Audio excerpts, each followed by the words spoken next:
¿Cómo fue el estar detenido? ¿Cómo lo has vivido? Escuchaba de repente en mi celda 25, Mohamed, celda 26, Abagdi, la 35, Abatui.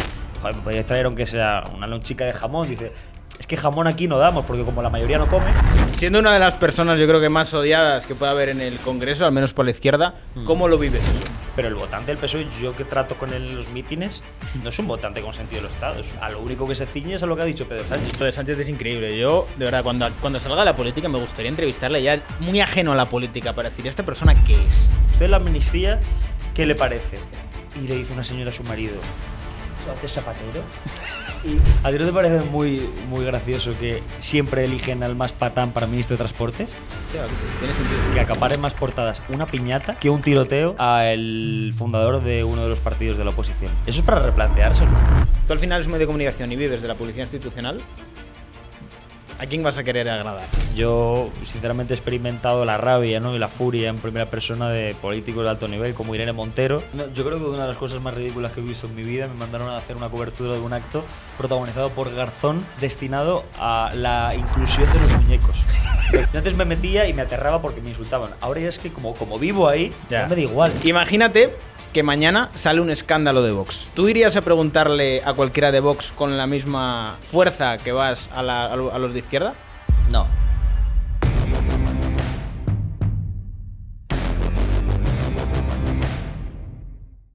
Muy buenas familia y bienvenidos un día más a Wall Street Wolverine. Hoy estamos aquí, dos de los mayores difusores de bulos que pueda haber en España. Hay más bulos aquí por metro cuadrado que en cualquier lugar del mundo. ¿Cómo estás, Vito? Pues muy bien, encantado de estar aquí en este podcast de éxito. ¿Cómo estás? Pues bien, tranquilo, conociendo Andorra y sobre todo, bueno, relajado después de unas vacaciones navideñas y a tope para empezar de nuevo, ¿no? La actividad. Pero has tenido semanas un poco calentitas, convulsas. Sí, bueno, es que al final tú ten en cuenta que difundir tanto odio, tantos bulos, tantas fake news es cansado. Joder, o sea, yo te entiendo perfectamente. O sea, estar todo el día difundiendo odio es algo que sí, cansa, totalmente, desgasta. Además, todo el día metiéndote con los migrantes, con las mujeres, con el colectivo LGTBQ+, HJK. O sea, al final uno se... Y no te olvides de los gitanos. Y también. Eso es importante. Sí. Al final es de lo que más me acusan. Realmente yo creo que nunca me había hablado de ellos, pero siempre me dicen xenófobo y tal, y racista y no sé qué. ¿Y por qué crees que lo piensan? Pues yo creo que a lo mejor algún gitano en mi pueblo que le caigo mal. Se ha inventado algo. No, que porque hay veces que pasa, ¿no? A ti nunca te ha pasado que joder, naces en un pueblo pequeño, tienes un círculo, un entorno pequeño y cuando a lo mejor das un pequeño boom, un salto y tal, y te haces más mediático, la gente empieza a sacar trapos sucios. Dice, este cabrón de pequeño en el colegio, la clase de educación física se la saltaba y se iba a comer. El otro tal, ¿eh? Pero a mí me está pasando un poco. Yo creo que hay un choque muy grande cuando sales de un entorno, que hay gente que te percibe como un igual y tú intentas como salir de ahí y no ser como ellos o no mantenerte en el mismo lugar que ellos. Como un ataque hacia su persona de, pero tú quién te crees, mejor que nosotros que quieres salir de aquí. ¿Sabes? Sí, ya lo decía un ilustre, ¿no? Que si no quieres ser un panza, no te juntes con mileuristas, ¿sabes? Sal de ese hay que irse a Miami. Sí, no. Ya, la verdad es que sí, ¿eh? Con un Lambo, con un Urus, yo me iría para allá ya. Bueno, Vito, hemos tenido unos meses con bastante movimiento en las calles. ¿Cómo has visto las cosas en Ferraz? Pues las he visto bastante de cerca y las he visto bastante bien, ¿no? He sufrido la represión de Ferraz, pero también he vivido la alegría, ¿no? De los grandes momentos de Ferraz, de las muñecas hinchables, de las piñatas, en fin, de las barbacoas, ¿no? De las copitas, del diálogo, ¿no? De la amistad, de una protesta al unísono, y me lo pasa bien también. He disfrutado, he aprendido y yo creo que esa ha sido una protesta muy sana y muy cívica, no como las de la extrema izquierda. ¿Crees que se fue de las manos? ¿Se ha convertido eso ahí en un copeo post-trabajo? Sí, bueno, en cierta parte yo creo que Ferraz empezó a tomar una evolución, digamos que empezó como una protesta, como decía, ¿no? Legítima y sana contra un gobierno que nos estaba oprimiendo, que nos estaba vendiendo, que nos estaba traicionando. La gente, obviamente, tenía más de un motivo para salir a la calle Y luego es verdad que se fue un poco trastornando, o sea, transformando. O bueno, podríamos decir las dos. Pero es verdad que ya tengo otra base de gente que ya no solo iba a protestar, sino que iba a echar la tarde después de un día intenso de trabajo, que lo sustituía por el gimnasio, que lo sustituía por ir al cine con su novia. Y me ha dicho mi novia ir a ver Oppenheimer, pero yo me apetece ir a ver a Ferraz, no sé, a Santos Cerdán, a ver si sale alguno por allí, y gritar un par de cosas en el micrófono de OK Diario. Ndongo ha muerto, el otro tal, el otro será ejecutado, tal. ¿Podríamos decir que se ha convertido en el Malasaña de la derecha? Sí. De cierto modo. Sí. Bueno, fue divertido, ¿no? Yo lo que no quería es que cayera en la ridiculización por parte de la izquierda, pero bueno, siempre nos van a criticar. Entonces, igualmente, yo creo que lo hemos hecho bien y al final hemos ejercido una labor de protesta, que es lo que demanda el pueblo. ¿Cómo se vivió el sacrificio de Bertrand Ndongo? Pues se vivió con mucha preocupación, porque yo fíjate que ese día no acudí a Ferraz, el sacrificio estaba programado para antes de la convocatoria, y me acuerdo que yo salí de mi casa y dije, voy a ver las tendencias de Twitter, a ver cómo va Alonso. ¿Cómo va? Y digo, Fernando Alonso no es la primera tendencia, era un Ndongo. Digo, ¿qué ha pasado? Tal, digo, esto no es normal. ¿Pero Bertrand lo sabía? Pues fíjate que cuando yo le escribí, no. Cuando yo le escribí estaba cocinando, él hace un plato africano que es solomillo o un entrecot con crema de cacahuete y no sé qué. Se tira horas cocinando, lo que es una chapucilla, yo lo he probado, pero el tío le echa mucho empeño y tal, y estaba cocinando eso. Y me acuerdo que de repente yo le dije, oye, Bertrand, ¿estás bien? Tal. Dice, acabo de mirar mi móvil, me han llamado toda mi familia de Camerún, qué me ha pasado, que si hay que... En fin, ¿no? El pobre se llevó una gran preocupación, hombre. Ten en cuenta que había muchas cuentas fake del país, de no sé qué, tal. Fallece Ndongo, tal, y la gente se preocupó, ¿no? A ver, para el que no sepa lo que es, básicamente salió un meme con todas estas protestas de Ferraz de que Bertrand Ndongo iba a ser el George Floyd español y que iba a ser sacrificado en Ferraz. Entonces eso se difundió a lo bestia, la gente lo tomaba en serio y digamos que se hizo una bola bastante grande. A mí me pasó mi padre una captura de Vinicius Junior que ponía una historia en Instagram, rabia e impotencia, o George Floyd español. Y salía la cara de Bertrand, ¿no? Y, en fin, fue chistoso, pero para su entorno y para él no te creas que lo fue tanto. Hay que decir que yo me he dado cuenta que la derecha tiene mucho mejor humor en Twitter que la izquierda. O sea, la izquierda es tremendamente aburrida, muy aburrida en ese sentido. Sí, yo me he dado cuenta de estos años que llevo en Twitter de una forma tan intensa que la izquierda realmente no sabe hacer reír, no sabe hacer humor. Los memes son mucho texto. No, y yo me acuerdo, por ejemplo, cuando les dio por el tema del, supongo que se podrá decir, el follardillas con Alvise y tal, se pasaron... ¿Pero qué es eso? ¿Eso no lo sabías? No, pues se inventaron durante una semana que había un vídeo circulando de Alvise copulando con una ardilla. ¿Pero cómo fue? Sí. ¿De qué manera copular con una ardilla? Búscalo. Y entonces, pues... decía todo el mundo, Twitter ha borrado ese vídeo. Entonces yo al final me lo iba a creer, dije, existirá el vídeo, tal, no sé qué. Y ellos entonces se encubrían, hacían como que no lo sabían, que lo habían borrado, pero no tenían gracias. Al final una semana diciendo lo mismo, ¿no? Y cuando quieren hacer una broma, luego se meten conmigo, ¿no? Y dicen los xenófobos, esto, que van contra la comunidad migrante y tal. No tiene gracia, nada de gracia. ¿Cómo fue el estar detenido? ¿Cómo lo has vivido? Bueno, pues por una parte lo viví con un poco de estrés, ¿no? De preocupación, porque al final yo con 23 años nunca he roto un plato, macho, yo no tengo antecedentes, joder. Yo soy un tío de bien, decente, o sea, yo nunca he protagonizado ningún tipo de algarada callejera, ni una pelea en la calle, ni violencia. Y me acuerdo que ir ahí en un coche patrulla, esposado, detrás, sufriendo, con la ventanilla bajada, que pedía que me la bajara y me bajaban 1 milímetro. Estaba así, como un pececillo. Y llegué allí, una celda de 6 metros cuadrados, claro, vi eso y yo me quería pues tirar ahí al suelo y que acabara esto ya, ¿no? Y lo viví con angustia, pero bueno, hubo algún momento también célebre, ¿no? Que me hizo conocer un poco más cómo funcionan los calabozos. ¿Qué aprendiste de ahí? Pues aprendí que las protestas, cuanto más lejos te pongas de la policía, mejor. Y luego también aprendí que hay que hacer amigos incluso en la cárcel, ¿eh? ¿Sí? Hay una anécdota muy graciosa que nunca la conté en público porque me parece un poco hardcore, pero fue divertida. Hubo un momento en el que yo estaba ahí por la noche a las 2 de la mañana y me acuerdo que me dijeron, ¿puedes salir? Y yo dije, anda, ya me voy, qué bien. Me puse los zapatos, que estaba ahí tirado con un colchón y... Bueno, con un colchón no, con una pequeña colchoneta y una manta que me habían dado ahí pasando frío. Esta es de educación física que ponían ahí en el Sí, colegio. de esas, pero estaba rajada. Yo no sé si a lo mejor alguno que había estado ahí antes pues no tenía nada para comer y... Pero bueno, no tengo ni idea. Y es verdad que nada, que yo salí de ahí, dije que bien, me voy. Y cuando bajé, dije a la policía hasta luego. Y dice, no, hasta luego nada. Dice, métete en la celda de abajo. Y yo, ¿por qué? En una grande, que había más luz, más policías.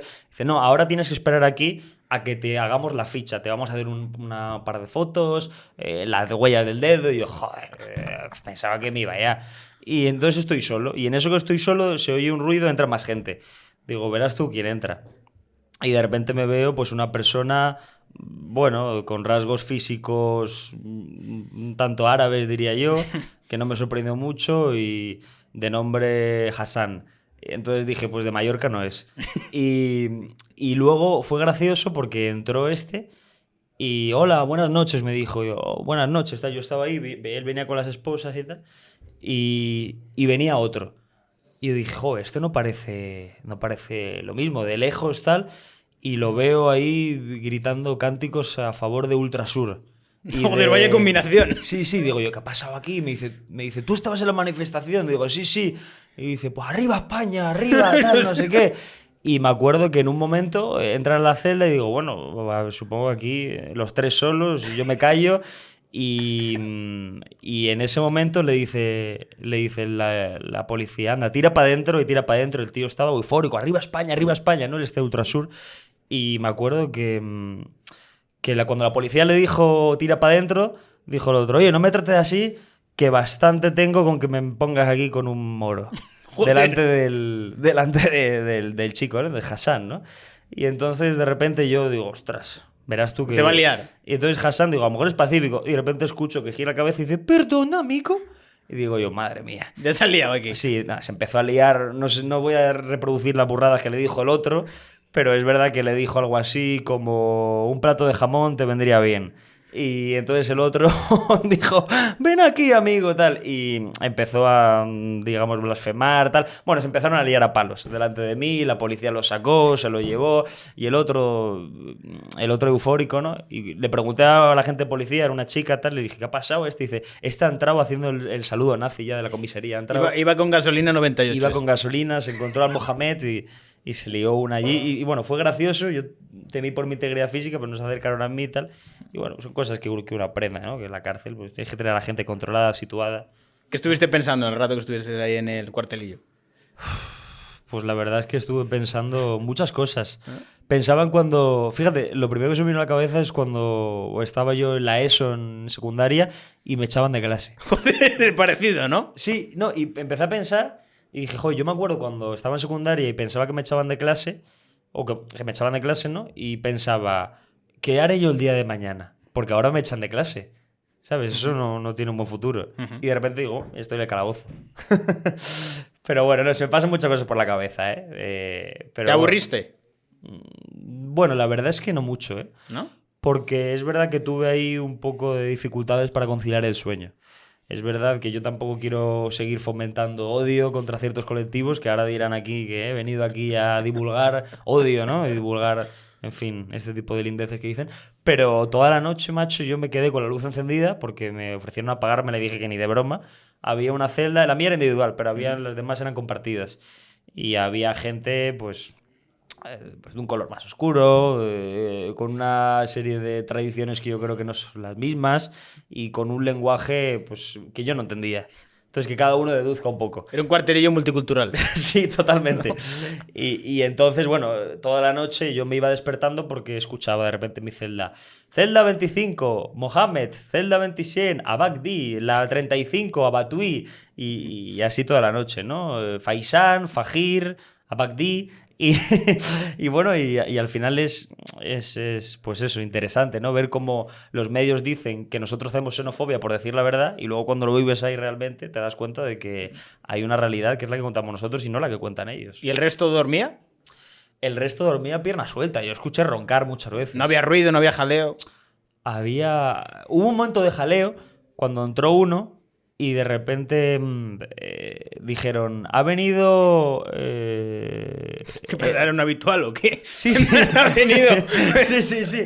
No, es que yo escucho policía y dice, celda 45 porque ha venido Edward o algo así. Digo yo, ¿Edward? Pues a lo mejor es catalán o es de... Tal, bueno, no, pues era más... Tenía un más negro que carbón. Y entonces me acuerdo que Edward dijo, a mí ponerme con Abdullah, no sé qué, tal. Y dice, no, sí, ponlo con él porque ya es la quinta noche en esta semana. Le conocen, sí, ¿no? Se conocían y tal. Eso era como ir un poco al póker, ¿no? Que al final te encuentras siempre a los mismos o a la rula. Pues, en fin. ¿Te dieron de desayunar luego?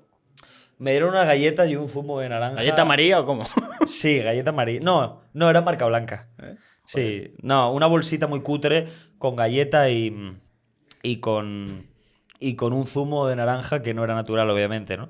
Y me acuerdo que pregunté, dije, joder, a los de Canarias les tratan mejor. Le dije al policía, no, hombre, le ponen en un balneario, le dan de todo y tal. Sí. Y también le dije al policía, me acuerdo, al carcelero, que este me cayó bien, le dije, joder, ¿me podías traer aunque sea una lonchica de jamón? Dice, es que jamón aquí no damos, porque como la mayoría no come, me suelta de carcelero.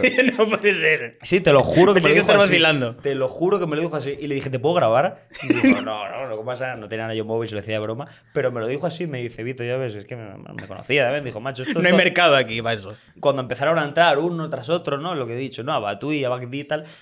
Yo le dije, oye, esto es siempre así. Me dijo, sí, esto es todas las noches así.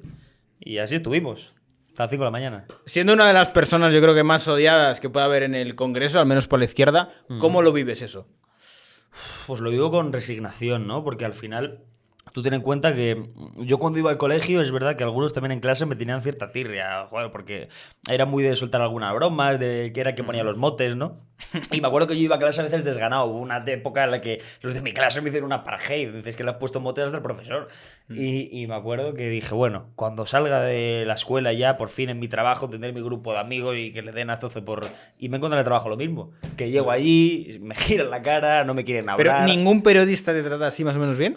No me trata nadie bien, macho. ¿Nadie? No. Ni Pues alguien no. del mundo, ABC, no sé. Que va, no. Los que menos, incluso. ¿Sí? Es que tú ten en cuenta que yo, el análisis que hago es que nosotros hemos diseñado un modelo de periodismo que no es el habitual y que supone una amenaza para ellos. Ellos tienen sus medios tradicionales y más o menos consolidados y ven chavales jóvenes con mucha repercusión, con alcance...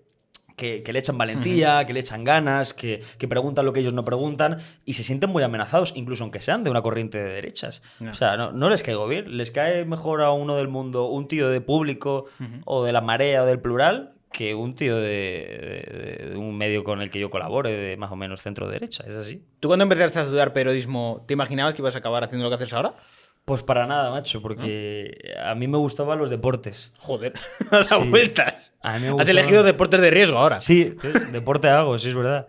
A mí me gustaban los deportes. Y de repente ya cuando vino la pandemia, la gestión del coronavirus, pues me empecé a interesar por esto, tanto que me metí, que al final acabé ahí haciendo las preguntas a los que gestionaban esa crisis. Y bueno, estoy satisfecho, pero no me lo hubiera llegado a esperar. La verdad que no. ¿Quién es el que mejor te ha tratado haciéndole preguntas y el que peor? Pues yo diría que el que mejor me ha tratado ha sido el portavoz de Vox, Espinosa de los Monteros. Nunca ha habido un solo día que no me hubieran dado el turno, pero no por ser yo, porque a La Sexta se lo daban también siempre, a la cadena SER siempre, a eldiario.es siempre. Y claro, yo me encuentro la demonización que sufre Vox en la actualidad respecto a los medios de comunicación que les acusan de censores y veo como en las ruedas de prensa Vox responde absolutamente todos y luego Podemos, ahora Sumar, incluso el PSOE, son los que realmente se van sin contestar y yo no entiendo por qué el discurso es el de que Vox es censor cuando Vox practica lo que todos los demás no practican, que es precisamente la pluralidad informativa de la sala de prensa, ¿no? Me sorprende mucho eso porque la gente no lo sabe y que yo creo que debería saberlo, ¿no? A mí, yo siento envidia sana cuando puede preguntar La Sexta a Vox y yo no puedo preguntar al PSOE. Digo, ¿por qué? En fin, yo creo que la gente debería replantearse eso, ¿no? ¿Por qué crees que lo hacen? Pues yo creo que porque tienen miedo, ¿eh? Y porque es incómodo y porque al final están en una situación bastante acorralada, ¿no? No paran de mentir, están cediendo ahora mismo ante la extorsión de un prófugo, han pactado un gobierno con un secuestrador y con un fugitivo. Es que es muy complicado llevar eso, ¿eh? Y claro, hay portavoces que me odian, ¿no? Como Pachi, diría yo, y como... Es curioso porque en su día, me acuerdo que empezó todo la hostilidad del Congreso de CEMIC con que Rufián se negaba a responderme y decía: yo no participo en burbujas mediáticas de la extrema derecha, ¿eh? Le decía: señor Rufián, pero usted condena la violencia de los CDR, no participo en las burbujas y tal y cual y no sé qué. Y... A ver, Rufián yo le veo un tío divertido. Sí, es divertido. Sí. Pero es verdad que empezó todo siendo mi andadura profesional del Congreso, empezó siendo Rufián el único que no me contestaba y ahora es el único que me contesta. Salvo el PP y Vox. Es el único que me contesta de la izquierda. Rufián es muy curioso, ¿eh? Porque él era el que no participaba. Ahora participa porque le hace gracia. Le pregunto por Pepe Reina, por el último zasca de... Es verdad, le pregunto... Yo hay veces que digo, joder, ¿cómo está la actualidad? Hoy no hay casi nada, un decreto de no sé qué, Yolanda Díaz que ha dicho tal. Digo, soy Rufián, el último zasca de Pepe Reina. ¿Qué le dice usted tal? Y Rufián contesta y dice: camarero o camarero, lo dice, ¿eh? Y... Pregúntale por el último partido del Español. A ver si te lo responde. Se lo tendré que decir. Contesta siempre lo que quiere, pero al menos contesta, ¿eh? Que al menos es de agradecer, joder. Y dentro del Congreso, ¿cuál dirías que es la cosa más curiosa que has visto? Pues he visto muchas, ¿no?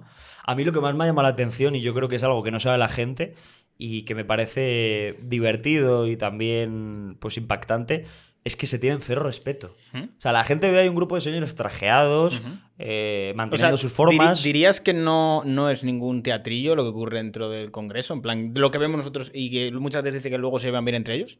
No.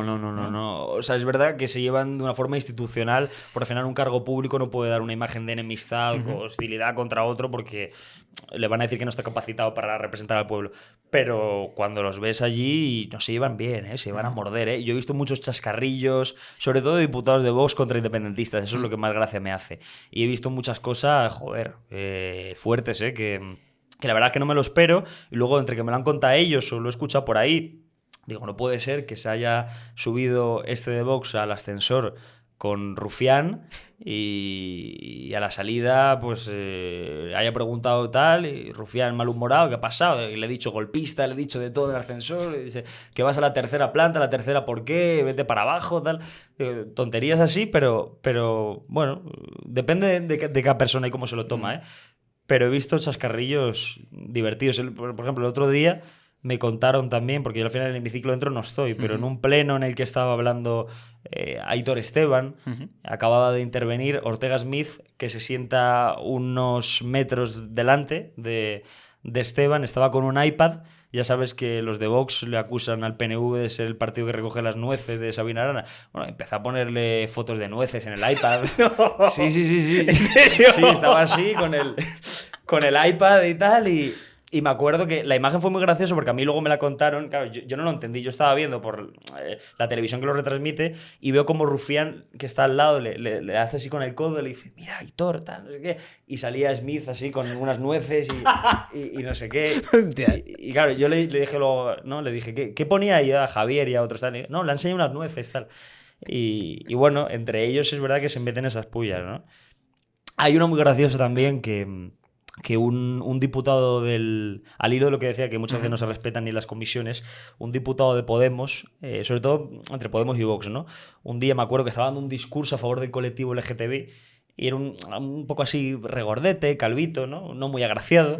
Y el ponente era uno de Vox también y le dijo de Podemos, le dijo: porque señor X, dice, que sepan que nosotros los de Podemos nos acostamos con quien nos da la gana y que yo me meto en la cama con quien quiero. Y le dijo el otro por la vagina y dice: eso quisieras tú. Dice: ¿eso? ¿Que no te has visto? Tal. En fin, muchas cosas así, ¿no? Graciosas que la gente no lo sabe. ¿Crees que está escalando mucho el circo mediático en la política española? En el sentido de cada vez esto parece más, vamos, la televisión. Sí, bastante, ¿no? Al final te ves cosas como esta, escenas en las que... Yo he visto, por ejemplo, que la gente pone motes a los políticos, pero luego entre ellos también se los usan, ¿eh? Yo he visto alguna vez a Yolanda Díaz entrar al hemiciclo y decirme uno del PP a 1 metro de Yolanda: mira, Lady Cohete. O sea, Lady Cohete. Sí. Dice, pregúntale si se va a llevar el cohete hoy o se va... Claro, o alguno así, ¿no? Que estaba por ahí. O ha salido Yolanda Díaz rápido sin contestar a los medios y me dice un diputado: mira, ha salido como un cohete hoy. O sea, hay mucha broma, mucho tal. Es que al final hacen tanto el ridículo, sobre todo los del gobierno, ¿no? Que son muy susceptibles de la carcajada. ¿Crees que según está la situación ahora mismo con el gobierno, que está Junts coaccionando bastante, va a durar mucho este gobierno? Pues yo espero que no, pero parece que sí, porque como Pedro Sánchez está dispuesto a ceder en absolutamente todo. El otro día en el Senado fue curioso ver cómo constantemente salían del hemiciclo del Senado la portavoz de Junts, Nogueras, y Pedro Sánchez, Bolaños, iban detrás, se metían en una sala, volvían a salir, entraban. Y dice, ¿qué está pasando? Salía Marisú Montero, la ministra, ¿no? Me hizo gracia el otro día, así la definieron, ¿no? Y le preguntaban, ministra, ¿qué está pasando? ¿Qué están negociando? Y dice, ¿cosa? Dice, vosotros no negociáis cuando estáis en vuestro trabajo. Pues nosotros en el nuestro, igual. Estamos buscando consenso. Sí, dice, digo, pero me acuerdo que le preguntamos a los periodistas, pero esto es muchas veces fuera de micrófono, ¿no? Hay veces que se pregunta y dice, pero ministra, ¿cómo valora usted esto? ¿Qué le falta al PSOE para llegar a algún acuerdo? Y dice, la pedagogía es muy importante. Se ve que esa palabra la acababa de aprender. Se sacó un bote de Juanola, la pedagogía, no sé. En fin, es ridículo lo que vemos, ¿no? Pero creo que el PSOE, desde luego, que si sigue cediendo, pues lo que tendremos es PSOE sin España, en vez de España sin PSOE, que es lo que queremos muchos. ¿Cómo ves este nuevo partido que ha salido de izquierdas? Pues no lo sé, la verdad, porque es que yo no confío en el votante. O sea, este partido te puedes aferrar, si piensas que va a ir bien, te puedes aferrar a que el votante es crítico, que tiene sentido común, y entonces va a ver que lo que está haciendo el PSOE de progresista no tiene nada, porque ceder la competencia de inmigración a un partido xenófobo muy progresista no es. El otro día decía Pachi en el Congreso, dice, me sorprende que Junts ha dicho que no, si apoyaron la moción de censura progresista. Es decir, no, Pachi, Junts no te aprobó la moción por progresista, te aprobó por amnistiante. No se entera. O sea, a ver, si miras a Junts en esencia, joder, está más a la derecha del PP, ¿eh? Sí. O sea, el PP es mucho más tibio. Sí, no, y alguna vez, alguna rueda de prensa y tal, incluso en Cataluña, le he preguntado yo el día de las votaciones, ¿no? ¿Cómo ven el día electoral tal? Y decía el de la prensa, no, en catalá, no mes en catalá. O sea, es decir, son racistas, de raza catalana, y son muy excluyentes. Y bueno, yo creo que el PSOE ahí lo tiene bastante difícil. No sé cómo lo van a hacer, sinceramente, porque, en fin, se les está desmascarando, ¿no? Decían que Vox era racista por pedir una inmigración ordenada, y ahora que la pide Junts, ¿qué haces? Vas a llamar racista a Junts también, ¿no? Ahí está el tema. El punto es que yo creo que estamos llegando ya a una situación de pacto con lo que sea, por lo que sea, que ya yo creo que el votante está como tan desesperanzado con el PSOE que no le sorprende nada. O sea, yo creo que ya el votante de izquierdas, la primera, estoy decepcionado. La segunda, bueno, me molesta, pero ya lo han normalizado tanto que yo creo que les da exactamente igual. No, es que es por lo que te decía que lo de izquierda española no creo que triunfe, porque izquierda española supongo que tiene la esperanza en que haya votantes del PSOE que se vayan a la izquierda española por su sentido de Estado. Pero el votante del PSOE, yo que trato con él en los mítines, no es un votante con sentido del Estado, es un votante que simplemente a lo único que se ciñe es a lo que ha dicho Pedro Sánchez. Yo he ido allí y les he preguntado a los líderes del PSOE, ¿y usted la amnistía qué le parece? Y le dice una señora a su marido, ¿qué ha dicho antes Zapatero? Y le dice que bien la amnistía. Y dice, pues muy bien. Tal. Y si dice que no, diría que no. O sea, es decir, no tiene ningún tipo de raciocinio ni de sentido crítico. Entonces, el votante realmente, si ahora Sánchez dice que ceder la competencia, ¿no?, de inmigración a Junts es algo para la concordia y la convivencia del pueblo catalán, el votante te va a decir eso. Si Sánchez dice lo contrario, te va a decir que es una cosa de racistas, ¿no? Es un votante sin sentido común. Yo creo que nunca se había visto antes, ¿no? ¿Y crees que en la derecha puede llegar a ocurrir también? En el sentido, imagínate ya un gobierno de derechas y empieza a hacer lo mismo. ¿Crees que el votante de derechas penalizaría también eso? ¿O también diría, es que si no va a gobernar la izquierda? Yo creo que no. Porque ya estamos viendo como incluso en la propia oposición el votante es muy exigente, el de derechas. O sea, es decir, ahora hemos conocido, ¿no?, recientemente una noticia de que parece que Vox ha bajado casi la mitad del número de afiliados.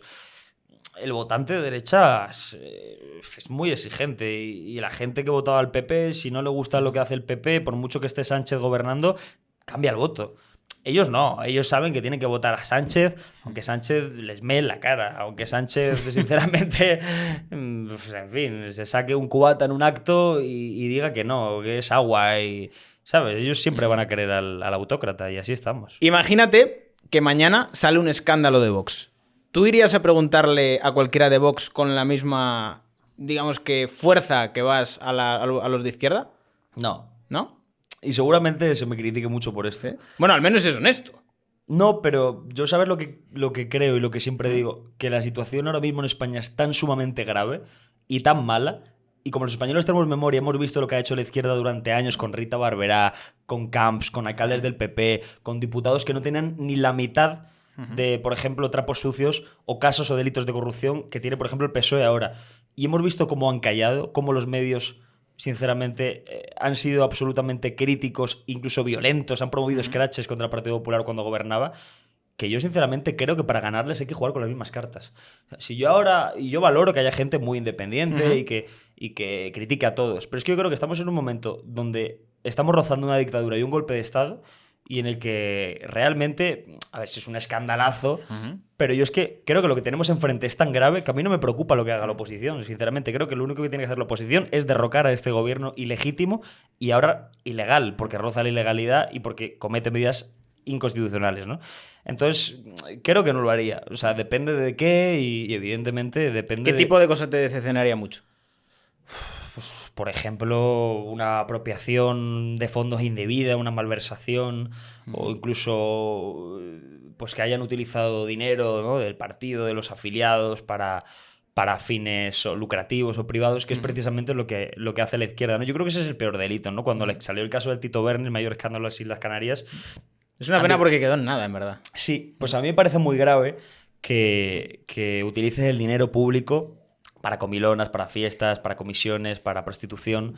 Y yo eso a la derecha pues no se lo perdonaría, evidentemente. Pero por eso creo que cualquier cosa que haga la derecha nunca va a ser tan grave como lo que están haciendo los que tenemos en el gobierno. Es que España va a cambiar una dictadura. Es que peor que eso no creo que hagan nada. ¿Y no crees que esto lo pueden utilizar en tu contra? De esta persona nunca va a ser objetiva. No, pero a ver, yo sí soy objetivo. Lo que pasa es que creo que para ganarles hay que jugar con las mismas cartas. Y yo he visto como Jordi Évole en su día preguntaba a Rita Barberá, he visto como los comunicadores de La Sexta acosaban incluso a Santiago Abascal, de hecho, estando en la oposición, Santiago, con preguntas totalmente reiterativas. He visto cómo acosaban al vicepresidente de Castilla y León por decir que a las mujeres se les debería informar del feto y de su estado de evolución. He visto muchas cosas y muy graves. Y sin embargo he visto como cuando en el Congreso de los Diputados saltaba el caso mediador, con diputados del PSOE, incluso 15 implicados en una cena con dinero del partido, pues no he visto a la izquierda hablar. Entonces, yo creo que yo sería honrado, o sea, yo soy honrado, pero sería honrado al 100%, ¿no?, en ese sentido, o sería equitativo también con la derecha si la izquierda o el periodismo de izquierdas fuera así. Pero ante el monstruo que tenemos delante, yo creo que solo cabe trinchera y combatirles de la misma forma que intentan combatirnos ellos a nosotros. ¿No crees que eso retroalimenta todo? En plan de, si tú eres más sucio, yo seré más sucio. Bueno, entonces entras como en una guerra de trincheras que no acaba. Pues, hombre, no sé si acaba o no, pero ellos de momento están en el poder y parece que les está saliendo bien, controlan absolutamente todo, ¿no? Yo no quiero ser sucio, ¿no? Yo creo que tendría que valorar si sale un caso muy grave para un partido, decirlo o no. Pero en general creo que lo que tenemos enfrente es bastante grave y hay que combatirlo con todas las armas. Y si yo ahora me pongo a pelearme porque si el PP ha dicho, si Vox ha dicho, realmente no estaría haciendo una labor de fiscalización del poder, que es lo único que me interesa. Si llegara Ayuso al PP, ¿crees que podría haber realmente una alternativa a decir, joder, ¿puede sacar una mayoría absoluta? Pues yo creo que sí. Yo creo que Ayuso goza de muchísimo apoyo, de muchísima popularidad. Es una persona muy carismática. Le avala también esa actitud, ¿no?, esa energía que tiene, esa forma de ser, esa personalidad. Y creo que eso es muy importante en un político. Ser una persona auténtica, ¿no? Que cuando se equivoca, pues lo dice, que hay veces que se le escapa alguna cosa y no pasa nada. Es una persona natural. Nada que ver con Pedro Sánchez, ¿no?, que te explica que amnistiar a los golpistas es para la convivencia y que sacar a los otros de la cárcel es para homologarse a Europa. O sea, no tiene vergüenza. No, a ver, lo de Sánchez es increíble. Yo, de verdad, cuando salga de la política me gustaría entrevistarle ya muy ajeno a la política para decir, ¿esta persona qué es? ¿Qué es? Porque es que muchas veces no sabes lo que es. O sea, es camaleónico. Un día puede ser una cosa, otro día es otra. Y perfectamente te defiende una cosa como la siguiente, tío. ¿Cómo se puede dormir con la cabeza tranquila así? No, sí, es que desde luego que... Y yo sobre todo creo que no tiene remordimiento de conciencia. No. Yo el otro cuando lo vi salir después del Senado, que había cedido ante absolutamente todo, que justo después, el día después sale Turull, ¿no? El secretario de Junts, a decir, nosotros teníamos claro que íbamos a votar que no. Pues claro, empezaron a ceder y a ceder y a ceder en todo, que dijimos, pues abstención. ¿Sabes? O sea, los de Junts estaban alucinando con Pedro Sánchez. Y eso es lo que nos contaron también, ¿no? Entonces, es decir, le da absolutamente todo igual. Y luego, el día que el gobierno había cosechado una derrota, porque que no te salgan los decretos o que te falle uno por la bronca te podemos ir sumar, que el otro tengas que ceder ante todo y regalarle a Junts la competencia de inmigración. Y salió victorioso. Dijo buenos días, dijo buenas noches, tal, gracias a todos. Hoy el Partido Socialista continúa con su agenda de avances y tal. O sea, tiene ya el discurso memorizado y le da absolutamente todo igual. Le da absolutamente todo lo mismo. No, tiene mucho mérito, porque la verdad, yo creo que cualquier otra persona ya llegará un momento que sucumbe. Sucumbe en el sentido de tienes que llegar a creerte tus propias mentiras o tener una capacidad de, no sé, vivir tan ajeno de lo que haces, que yo creo que cualquier persona con un poco de conciencia diría, es que al final tus remordimientos están ahí. Y yo creo que aguantar tanto tiempo como contradiciéndote constantemente a ti mismo, tiene que ser complicado. Sí, yo desde luego que habría que verle, ¿no? A él en su intimidad solo en la Moncloa, si tiene muchos dolores de cabeza o no. Pero yo le veo bien. Yo de verdad es que creo que al final en la mente y la personalidad de un psicópata uno no se da cuenta. Yo creo que él mismo dice el día que saca de la cárcel, ¿no? E indulta a los golpistas. Bien, hemos avanzado hoy en la convivencia. Y está ahí. No se lo cree, ¿no? Yo me lo imagino cenando con Begoña y diciendo, hay que ver Puigdemont, nos va a llevar a la reconciliación y tal. Qué bien que gestione la inmigración, ¿no? Más convivencia, tal. Yo me lo creo, o sea, él al final está absolutamente loco, ¿no? Y cuando decía que no iba a pactar con estos, con los otros, tal, con Bildu, ¿no? Yo creo que... En fin, yo lo que no entiendo es que yo ahora, por ejemplo, viendo cómo está el panorama, creo que Sánchez, si volviera a convocar elecciones, saldría incluso más reforzado. Porque se ha visto un Podemos muy débil, un Sumar que no aporta nada distinto, y realmente a Vox se le ve débil también. Feijóo se ha quedado un poco como que no, que quería, pero que al final no. Entonces creo que si repetiera elecciones, igual podría llegar a gobernar con menos apoyos y sin menos necesidad de ceder tanto. No sé por qué le tienen tanto miedo a las urnas en ese sentido. Bueno, yo creo que ellos mismos están viviendo un sueño. Yo creo que ni ellos mismos se lo creen. Y cuando sale Pedro Sánchez de repente, tiene que estar alucinando, tiene que estar diciendo, joder, la gente, qué tonta es. Desde luego que es impresionante, ¿no? Lo que ha hecho, ¿no? Es digno de estudio. Sí. Y a mí también me gustaría hablar con él cuando se vaya de la política. Yo me doy cuenta de un patrón, y es que normalmente cuando el PSOE le sale un escándalo muy grande, siempre sale Zapatero a hacer de rompehielos. Es decir, Zapatero establece como una narrativa que es el primero en sacarla y luego el resto lo repite. Piensa en esa primera entrevista que tuvo Zapatero antes de que Sánchez fuera a todos los medios de comunicación. Si miras la primera entrevista de Zapatero, literalmente el resto repite todo eso. Y siempre que ha habido un momento crítico en el PSOE, ha salido él. Siempre. Pues sí, también lo utilizarán, ¿no? Lo usan mucho en los mítines de campaña. Sí, es el único histórico socialista que apoya a Sánchez. Hemos visto a Guerra, a González y a muchos otros que no quieren ni verlo ni en pintura. Y para mí, la personalidad, el perfil más curioso, incluso más que el de Zapatero, es el de Paje, ¿eh? El de Paje, joder, hay que tener no estoy garganta, de acuerdo, pero voto. Está ahí el tío trincando, pero no está de acuerdo en nada, ¿eh?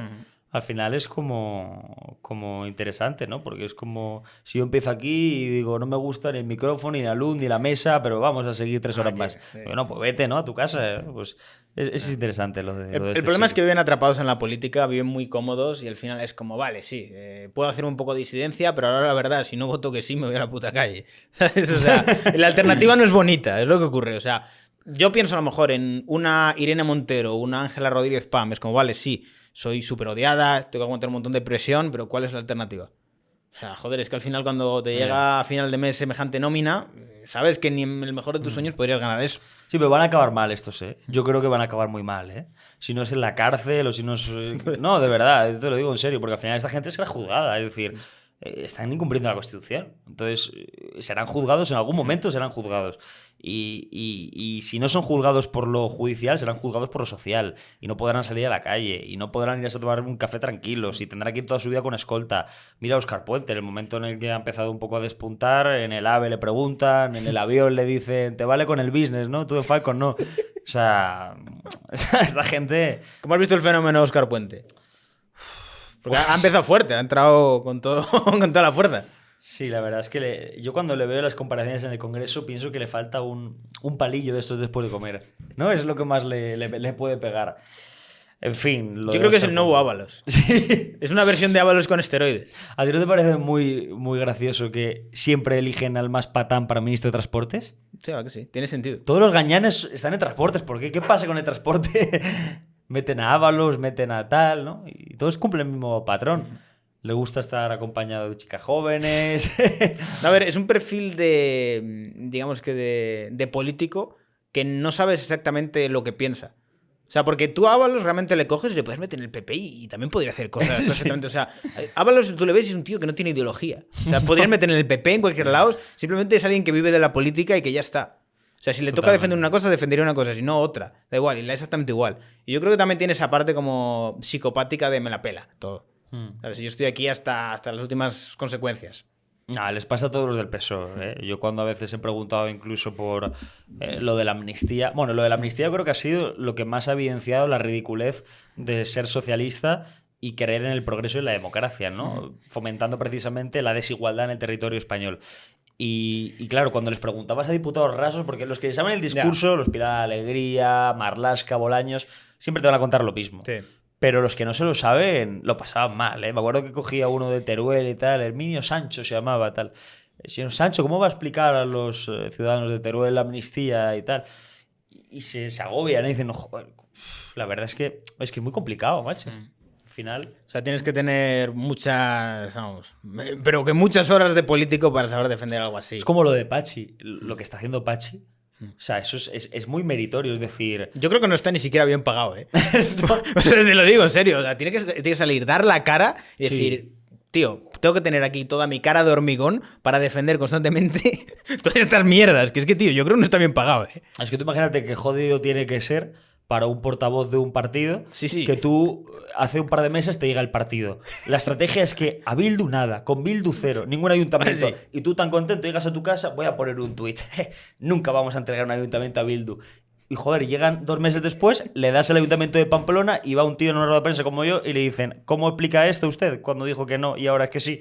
Es muy complicado. ¿Qué dices? He cambiado de opinión. Esa ya la ha usado Pedro Sánchez en El Hormiguero. Ya no puedes usarla tú. En fin. Hay que decir que a nivel de narrativa el PSOE es excelente. O sea, el problema que hay en España es que el PSOE da palmas y el resto baila. ¿Sabes? Pone la narrativa, decide de lo que se habla, de lo que no se habla. O sea, qué dura una semana en los medios y qué dura 2 meses en los medios. Y al manejar toda esta narrativa hace que todo aquello que le afecte dura poquito, o ya preparan cualquier cosa para que se oculte de alguna manera, y todo lo que le interesa darle el máximo alcance, pues lo tienes en todos los lados.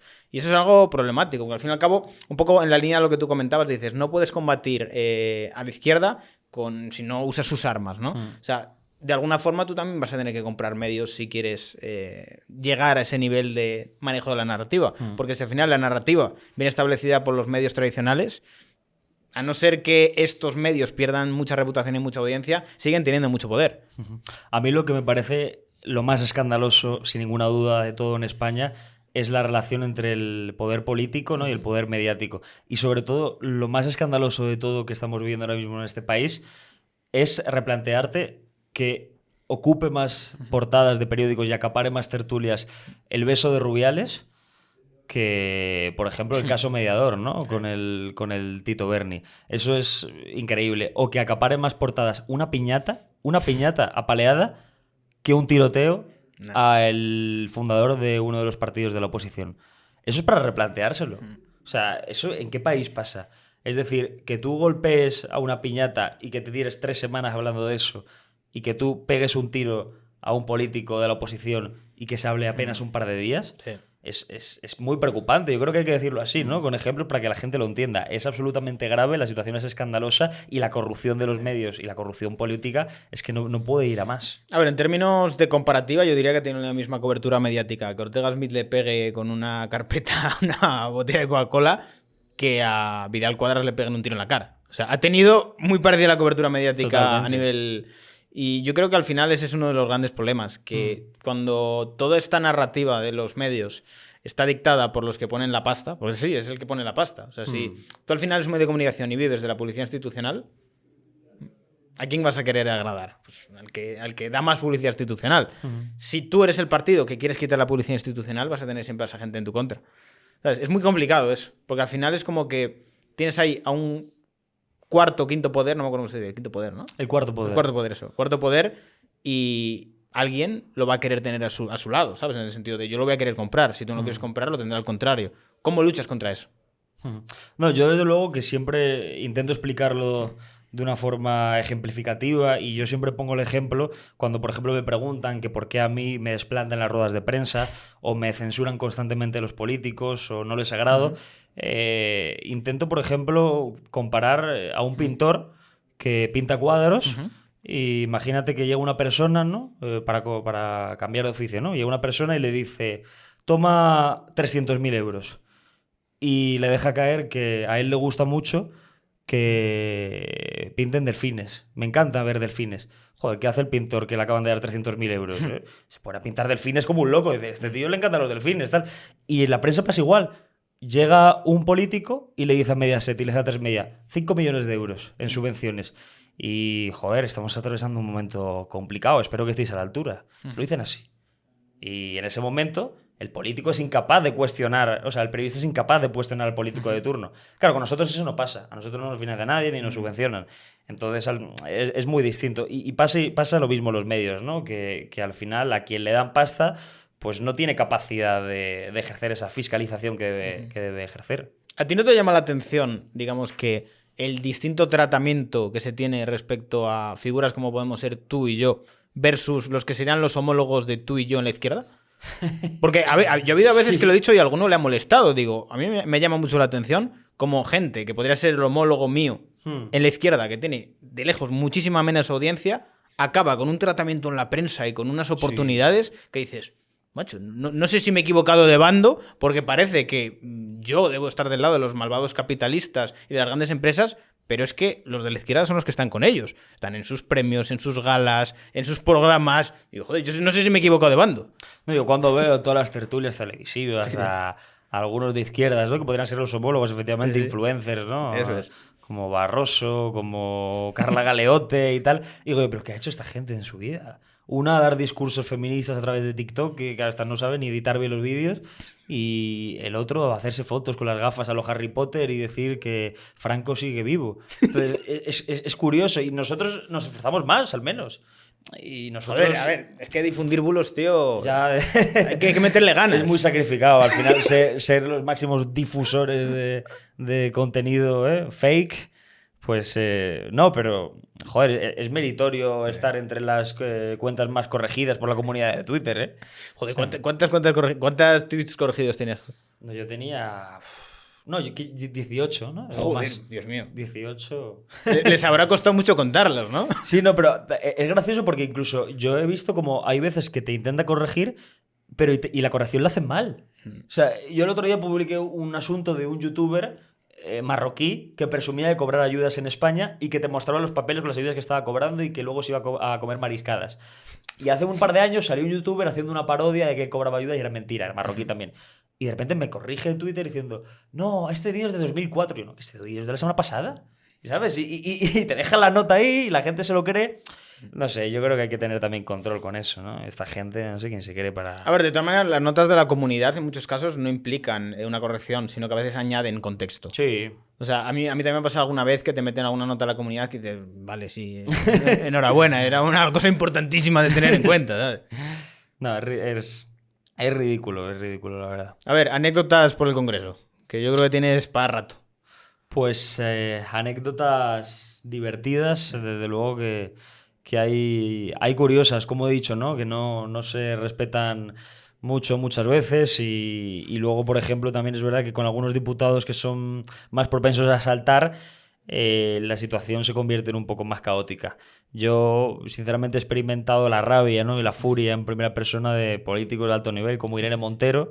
Me ha dicho que le gustaban mucho los nachos. Sí, por ejemplo, ¿no? Yo me acuerdo que Un día le preguntaron un presentador a Irene Montero en tono jocoso antes de acabar una entrevista que qué tal había pasado el verano, si estaba en buena forma. Sí, tal, comiendo mucha verdura, dijo no sé qué. Joder, me acuerdo que esa misma semana subí a la cafetería del Congreso, para que veas que son hipócritas, mienten absolutamente todo, ya. Les da igual que sea en política, en amnistía o en un plato de lentejas. Sí, y me acuerdo que escuché al camarero que estaba tardando en atender. Y digo, ¿qué pasa, tal? Y viene una señora con una bandeja y dice, esto la planta quinta, que le tienes que subir unos nachos con queso, guacamole, chorizo y roquefort a Irene Montero. Y dije, joder, sí que se cuida esta, las verduritas. A ver, igual era para Ángela Rodríguez. Sí, podría ser, la verdad, porque de hecho en ese día no quedaban donuts en la vitrina. Y a Pam me consta que le gustan los donuts. ¿Sí? Sí, no, yo la he visto comerse algún donete. ¿Sí? Ella es más de donete, porque le gusta el chocolate. Sí. O sea, que va con la caja de donetes.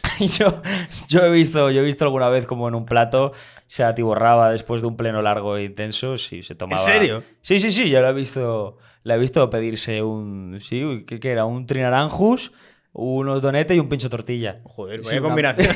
Sí, no, me acuerdo, pero no sé si estaba sola o la acompañaba alguien más, pero los platos los tenía muy cerca. ¿Cuál dirías que es el diputado más colgado que has visto? El más personaje. Pues es que hay muchos, ¿no? A ver, dime de cada partido. Pues, hombre, decir que es personaje no es atacar a nadie. No, es... Yo, en Vox diría... Con personalidad llamativa. En Vox diría que es muy divertido Ortega Smith, ¿no? Por lo que te he contado antes también, de las nueces y otras muchas cosas que hace, o se ríe, señala a uno, a otro, chascarrillos, tal.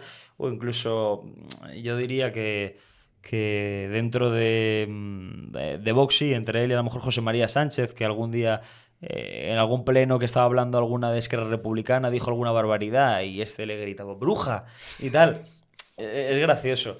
Y en la izquierda, no sé, es que está lleno de personajes la izquierda. Si miras el bando de la izquierda, realmente, joder, tienes ahí a Yolanda, ¿no? Que va de clase trabajadora con un Louis Vuitton cada día. Además, yo me fijo y cada día lo renueva. O sea, cada día es uno distinto. Joder. El Louis Vuitton y tal. Y luego se planta allí a defenderte los derechos de los mineros, ¿no? Y dices tú, joder, si vendes uno de estos, te da para comer a 100 mineros. No, pero ha pegado un cambio grande, ¿eh? O sea, la miras cómo estaba en la política de Galicia y ahora... Y ha pasado de ser pseudo aberchale a decir, Dios mío, esta señora está en vogue. Sí. Que además le molestó mucho el que le dijeran que se gastaba mucho en peluquería o que estaba más en la peluquería que en el Congreso. Sí, la verdad es que un poco de pasta basta para hacer el progre de la casta, ¿no? Es gracioso. Es gracioso que rápido se convierten, ¿no? Se convierten muy rápido y desde luego que todo lo de Sumar realmente y Podemos van por esa línea, ¿eh? Y además siempre también el discurso político es el mismo. Han cambiado, pero es que no hay nadie que los saque del peligro de la extrema derecha, de fomentar odio, el bulo. Están todo el día igual. Sí, en verdad son 4 cosas. Sí, son difusores de bulos, enaltecimiento del terrorismo que hay que prohibirlo, las injurias a la corona son sanas y... Discurso de odio. Y no sé qué más dicen. Sí, y los jóvenes migrantes. Que no hay que meterse con los jóvenes... y ahora están todo el día con Gaza. Sí, la franja de Gaza, tal, no sé qué, Netanyahu a la corte internacional. En fin, dan pena, la verdad. En este sentido, tú con el tema, por ejemplo, de Israel y de Gaza, ¿has dado algún tipo de cobertura? ¿Cómo lo ves? No, bueno, yo sí que he expresado alguna opinión. Me acuerdo que le pregunté a la ministra Belarra en su día que si le parecía una postura oportuna de la ministra de un gobierno de un país que se posicionara en contra de la única democracia que hay en Oriente Medio, que es la de Israel. Y bueno, es verdad que no quiso contestar y estaba muy enfadada con Netanyahu y decía, Netanyahu debe ir al tribunal, ¿no? En fin, a que sea juzgado y tal. Yo no he opinado mucho sobre este tema porque yo creo que hay que conocerlo muy a fondo. Pero creo que lo que se ha hecho precisamente por parte de Israel es ejercer una defensa frente a un primer ataque de Palestina y creo que bueno, la guerra sigue. Yo estoy a favor del alto al fuego, pero creo que también Israel tiene derecho a defenderse, sobre todo tiene derecho a la revancha después de todas las atrocidades que se han cometido contra su pueblo. Yo creo que es el conflicto internacional más complejo de lejos. O sea, al final, por mucho que digas, vale, yo me quiero posicionar en un lado y en otro, es difícil. Es muy, muy difícil porque... Tanto por una parte como por la otra tienes cada cosa que dices, es que ¿cómo te posicionas aquí? Y en muchos casos parece, a mí me ocurre, que te tienes que posicionar por cojones, ¿sabes? A mí me pasa muchas veces que es como, subes a lo mejor unas imágenes que benefician a Israel, te vienen todos los pro-Palestina, oh, es un judío, no sé qué, no sé cuántos. Subo otra cosa, los otros, como tío. Pero ¿no os dais cuenta que simplemente se quiere informar? Que yo no tengo ningún tipo de financiación ni de los judíos ni de los musulmanes. En ese sentido. O sea, es uno de esos conflictos que yo con el tiempo me he cansado casi de dar cobertura. Porque es que es subir cualquier cosa y tienes que convivir con amenazas por todos los lados. Sí, totalmente. Pero que es como, tío, pero ¿por qué tanta radicalización con este puto tema, tío? O sea, yo es de las cosas que más me cansa subir, de lejos. Pero el problema sobre todo en esto también es que el gobierno de España es que siempre está en el peor lado, en el peor momento. O sea, el gobierno de España, es decir, hay un conflicto entre la democracia y los herederos de ETA. Los herederos de ETA van a estar contigo. Entre Israel y Palestina, te felicita jamás. Es que es desesperante. Venezuela, Estados Unidos, Venezuela. Venezuela.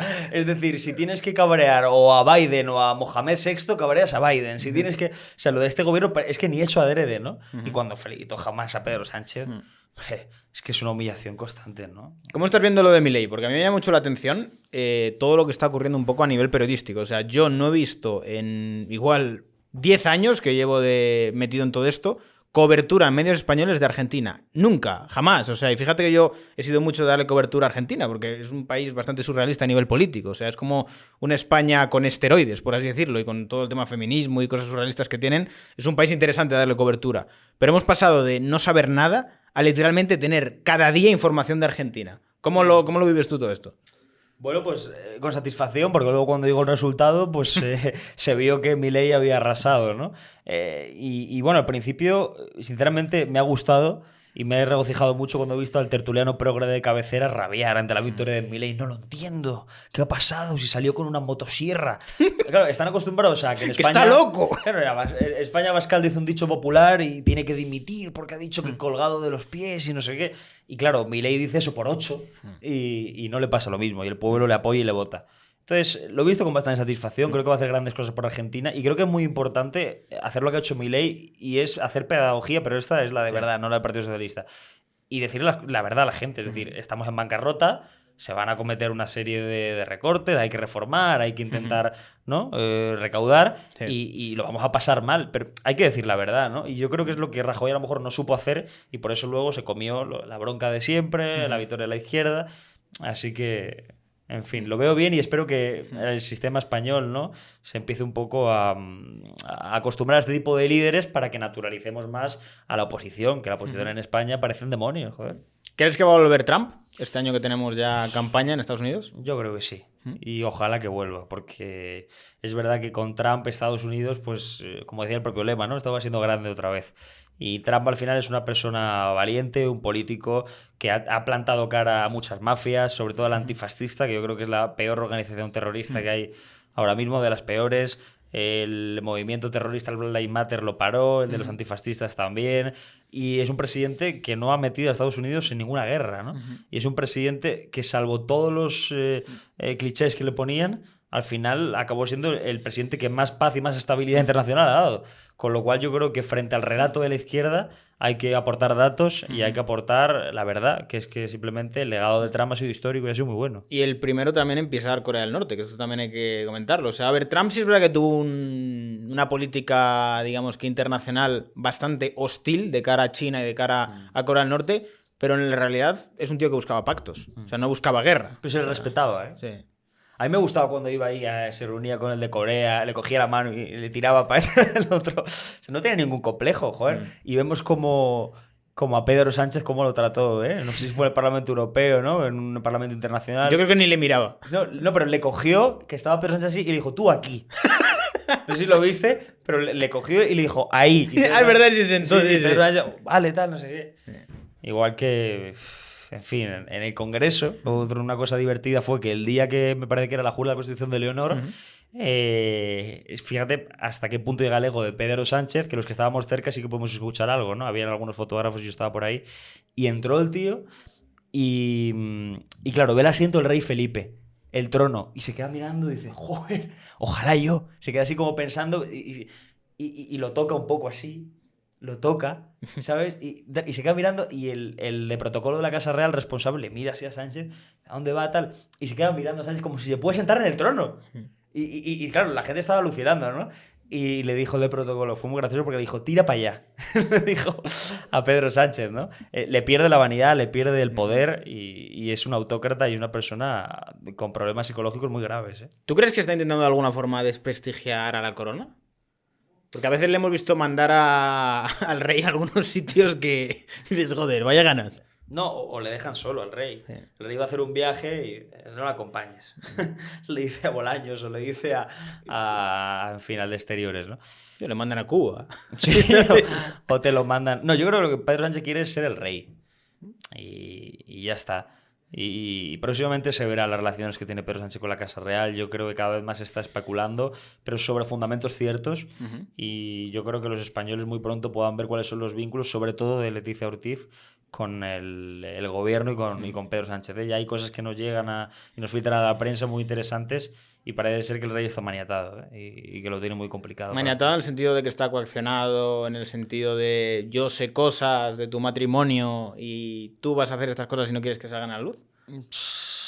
No tanto por el terreno personal, pero yo sí que te diría que, por ejemplo, el rey no ha tenido absolutamente ningún tipo de capacidad ni de poder de decisión y lo ha tenido su esposa. De hecho, me parece que en las últimas horas lo he publicado ya y nos ha llegado que fue Leticia la que mantuvo conversaciones con Pedro Sánchez para coordinar el exilio de don Juan Carlos I. O sea, que no fue el propio rey el que habló con el gobierno, sino que fue Leticia la que organizó que don Juan Carlos iba a ir a Dubái. Entonces no me sorprendería que fuera Leticia la que hubiera coordinado el discurso de Nochebuena, la que hubiera coordinado precisamente la negociación sobre la amnistía y la firma de cuya amnistía. A mí me preocupa mucho porque creo que el rey no está haciendo todo lo que debería hacer, ¿eh? Joder, ¿y por qué en ese sentido lo permite? No sé. Pues porque creo que está con alguien que no... que no es muy buena con él, ¿no? Y creo que hay veces que cuando se juntan, ¿no?, las relaciones sentimentales con lo profesional, pues sales perdiendo. No sé qué pasará. Yo sé que el rey no puede estar limitarse a la Constitución, pero es que la Constitución rechazaba los indultos y no los admitía. Entonces, ¿cómo va a admitir una amnistía? ¿Tú crees que en cierto modo en la derecha se está perdiendo esta parte monárquica? Sí. Hay mucha desafección en torno a la corona. De hecho, en Ferrari lo hemos visto, ¿eh? Muchos cánticos contra el rey, la gente pide acción. O sea, yo entiendo que hay gente que no debe extralimitarse y pedirle al rey más de la cuenta, porque al final el rey tiene que cumplir la Constitución. Tú no le puedes pedir al rey que no proponga a Pedro Sánchez como candidato, por ejemplo. Pero yo creo que al rey sí que se le puede exigir que valore un poco más la firma de los indultos, ¿eh? Porque desde luego que, no, o sea, a estas alturas la máxima autoridad del Estado debería pronunciarse. Yo creo que ha llegado un punto que estamos viendo como un cambio de paradigma a nivel ideológico. En el sentido de que yo creo que los patrones de derecha e izquierda que teníamos clásicamente no valen para a día de hoy. O sea, creo que ahora hay un espectro político muy distinto y que en muchos casos nos basamos en paradigmas pasados que ya no existen. Sobre todo en torno a la derecha. O sea, en España ha tardado en llegar, pero está llegando esta nueva derecha más de Estados Unidos. Yo me pongo a mirar un poco, hace 4 años, todo este auge de la nueva derecha en Estados Unidos y es que me recuerda mucho a lo que está ocurriendo en España con la derecha. Muy, muy parecido.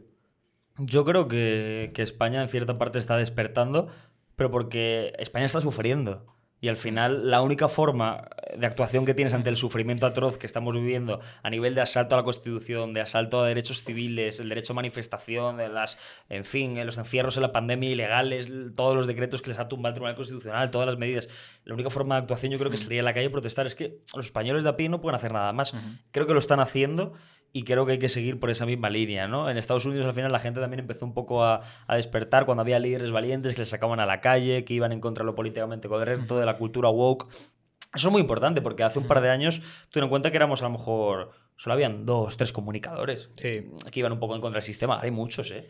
Y yo creo que cada vez van a ir surgiendo más. Sí, eso lo comentaba yo hace unos cuantos meses, que al final, a día de hoy, es bastante fácil hacerte youtuber y decir ciertas cosas, pero ponte tú hace 5 años a decir cosas en contra del feminismo. Flipas. O sea, yo recuerdo esa época, era esa época, ahora es muy mainstream, tío. Es que incluso si haces un canal de esto, te hinchas a visitas. O sea, es muy fácil, es muy comercial, está muy bien visto, pero porque ha habido como un proceso de degradación, ha dejado de estar de moda. y sobre todo ha decepcionado a mucha gente. O sea, yo creo que al principio pillaron una idea fresca que caló mucho en las mujeres, pero las mujeres con el tiempo han visto que esto es pura política y puro postureo. O sea, ha hecho un efecto parecido a lo que ha ocurrido con Podemos, que poquito a poco se ha ido desangrando. Con el feminismo pasa igual. O sea, pues fíjate que ya es que es muy secundario, no cobra tanta fuerza. O sea, piensa que estamos ahora mismo ya a casi nada del 8M. Y te aseguro que este año el 8M va a ser anecdótico. No va a ser como otros años que... ¿Te acuerdas de los 8M al principio? Sí. Era, vamos, o sea, lo organizaban un mes antes casi. Pero yo creo que el feminismo ha caído también porque ha caído Podemos y porque también se ha demostrado su hipocresía, ¿no? La del partido Podemos y también la del movimiento feminista. Tú ten en cuenta que al final la gente no es tonta. Y el movimiento feminista, por ejemplo, te puede gustar en un primer momento... Y ves como sus máximos difusores, como por ejemplo Irene Montero, que fue el máximo exponente del feminismo en este país, hablaba de la importancia de valorar a las mujeres en el sector laboral, pero luego cuando ella se iba de casa, ¿a quién dejaba a cargo de sus hijos? A una niñera, pagada con dinero público. Pero eso es el patriarcado que la obliga. Claro, entonces, cuando tú haces eso, tú puedes ser feminista, pero no tonta. Y cuando ves que, por ejemplo...